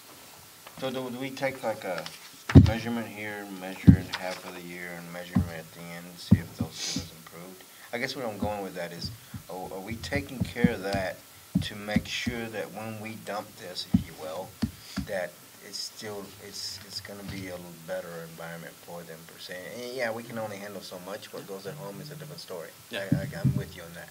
I think we are. I think we can do better. And so I think that's where when we talk about the social emotional curriculum that we're trying to develop, that's only going to help with that. So right now it's probably a little bit more on a teacher by teacher or student by student basis, as opposed to looking across the school and having some generalized assessment on getting that sort of the data. Does that make sense? Yeah. Yeah. Thank you. You're welcome. Something else? No? All right. Appreciate it. Thank you. Yep. Thank you. All right, so the next item is press. I think there was some discussion about, do we have time for press, or should it be tabled, or? You know what we can do? We can. I believe that table. I suggested, I don't know how, I know we have an executive session. Right. I don't know how long you're thinking, but really I don't want to be here till midnight. So. We will not be here till midnight. Here's my recommendation for press policies. They are all in there. The packet is not going to be, it's not changed. It's all the information is there. All the notes are on it. So what I would recommend, I can recommend, is that we approve.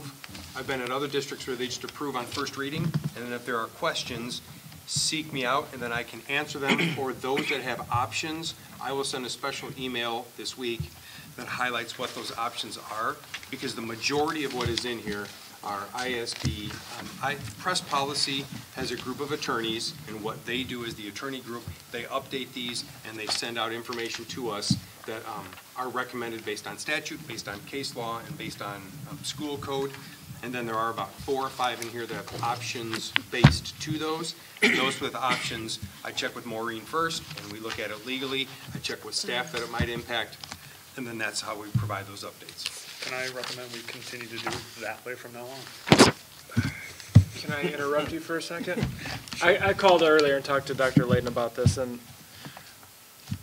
I vented some of my frustrations at him over this, because these are all unfunded mandates from the state that says we have to do these. So I don't know, other than the 4 or 5 that you say we have a choice, it's all a waste of paper and time because we're required to do it anyway. It's helpful reading to know what's changed, but we're going to take action and approve it. Yes. And even though I don't like some of them, like there's the one about the recycling reduced by 50%, we're required.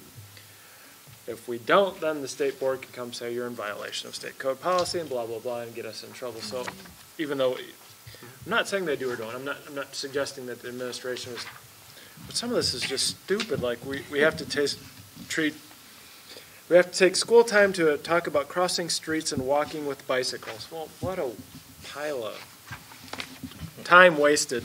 All right, but time yet, wasted. Done. And just so you know, there's also a second check and balance. Every year, the ROE comes in and does their annual compliance visit, which happens to be next week. So the other thing they'll come in and do is they will reiterate a number of these topics that have to be outlined and followed. So in addition to approving these, the ROE comes in and they sit down and look at all of our policies and they show where are we meeting genocide in 3rd grade? Are we crossing, where are we teaching concussions? All of those things. So that's a second check and balance. So those things that are required, we have to do and will do. Those with options, I can send you those highlights and let you know what they are and why we're recommending them. Sounds great. Can I be slightly dissenting on the fact that it goes to the core of what the school board does. It's setting policy. And so, I understand some of them are frivolous, but we we need to see it. We need to know what's going on, and we need to vote on it. No, I agree. What I was going to say, if there's 4 or 5 that we have choices on, I'd like to go through those 4 or 5, not just right now. Now or next meeting or when. I don't want to just pass it. Next meeting? You know what, next meeting is going to be shorter on new business, so what we can do is we can approve it on second reading, and then second time it usually comes back on consent. What we can do is we can bring it back on new business, and I can highlight them, and that way if there are questions, we can have that give and take them. Yeah, just the highlighted ones, not the bulk of them. Just the highlighted ones. Yeah, no, that's a compromise. We can't do anything about it. Yeah, there's no point in wasting board time. You have to accept the terms and agreements, right? But if there's something that we have a choice on, I think we should talk about it. But okay. Thank you. I'll shut up. So I'll entertain a motion that the Kaneland Board of Education approve the recommended policy changes on first reading. So moved. Is there a second? Sure. And a roll call. Second. Did you catch it? Time to go home. So, and roll call. Mr. Rivas? Aye. Mrs. Barber? Aye. Mrs. Witt? Aye. Mrs. Junk? Aye. Mr. Carey? Aye. Mr. Lawler? Aye. Motion carries 6-0, and we will move on to the superintendent report. Yep, I have a few items to share. I know there's a couple. Next night we continue, or tomorrow night, Tuesday the 15th, we continue KEA negotiations, and there will be an update in closed session on that. The next thing on Wednesday night, there is a Sugar Grove Planning Commission meeting. I sent that information to you in the weekly update. There is a meeting on Wednesday night, and what we are going to learn is about a potential rezoning of some area to incorporate a TIF and a TIF district in Sugar Grove. So at this point right now, that meeting on Wednesday, most likely from what Renee Hanlon shared with me from Sugar Grove, they're not going to go into the details of the proposed TIF. They're not going to go into the specifics. What it is just a petition to the Planning Commission to see if this land does fit this project, and I'm sure there will be some views taken, and once we learn that information, I can bring that back to the board, and the board can have some dialogue at some point to see if they want to learn more about this TIF, TIFs in general, and or if they if the board wants to have a position on this specific topic. Okay? So we'll give an update after that meeting. Then January 17 and 18, the end of this week, are 1-hour early dismissals for all of our buildings. Spelling Bee is Thursday night from 6 to 8 at the high school. If you can make it, by all means, let me know and we can put you to work, or you can just come and support our students. No school on Monday. Martin Luther King Jr. holiday will be observed, so there's no school on Monday. Next Thursday, the 24th, is CAC. Gail is our primary. Teresa Witt is the secondary. Which date is this? January 24th. Okay. A week from Thursday. Got it. Part of what you'll see, or the topics there, summer school. We started bringing summer school to CAC a little earlier to get their feedback and get their thoughts on classes.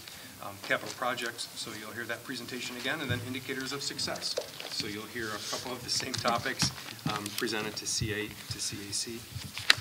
The school calendar, as you recall, we've touched base on this, generally a December topic or even January. We have pushed it back one more meeting to see what else we can learn about the law changes in regard to e-learning and what might be coming with our new legislative session that has started. So that will be at an upcoming meeting, probably the next one, but we'll see if there's still some things in limbo. Second to last topic, Sarah invited all of us to the gallery walk, which is February 28th. I'll send more information out on that. Typically, or at least the last couple of years, that had been a 6:15 event the night of the board meeting, but then the problem was at about 6:55 we all had to leave and come in here. and the attendance wasn't generally great outside of school board members and teacher presenters. So we've moved it to the night that there's the combination Harder and Kaneland High School concert choir at the high school. So we'll have it set up at the or in the cafeteria to hopefully the overflow crowds, and as parents are either coming in, coming out, they'll be able to hopefully stop in and generate a little bit of a larger crowd on that one, and I'll send you more information. Then the last thing, January 25th, Friday, we have the Kaneland, or the Kane County superintendents have invited all of the local legislators to a legislative breakfast where we're going to bring them in. We're going to thank them for their work, because that is one of the weekends where they're not in session coming up shortly.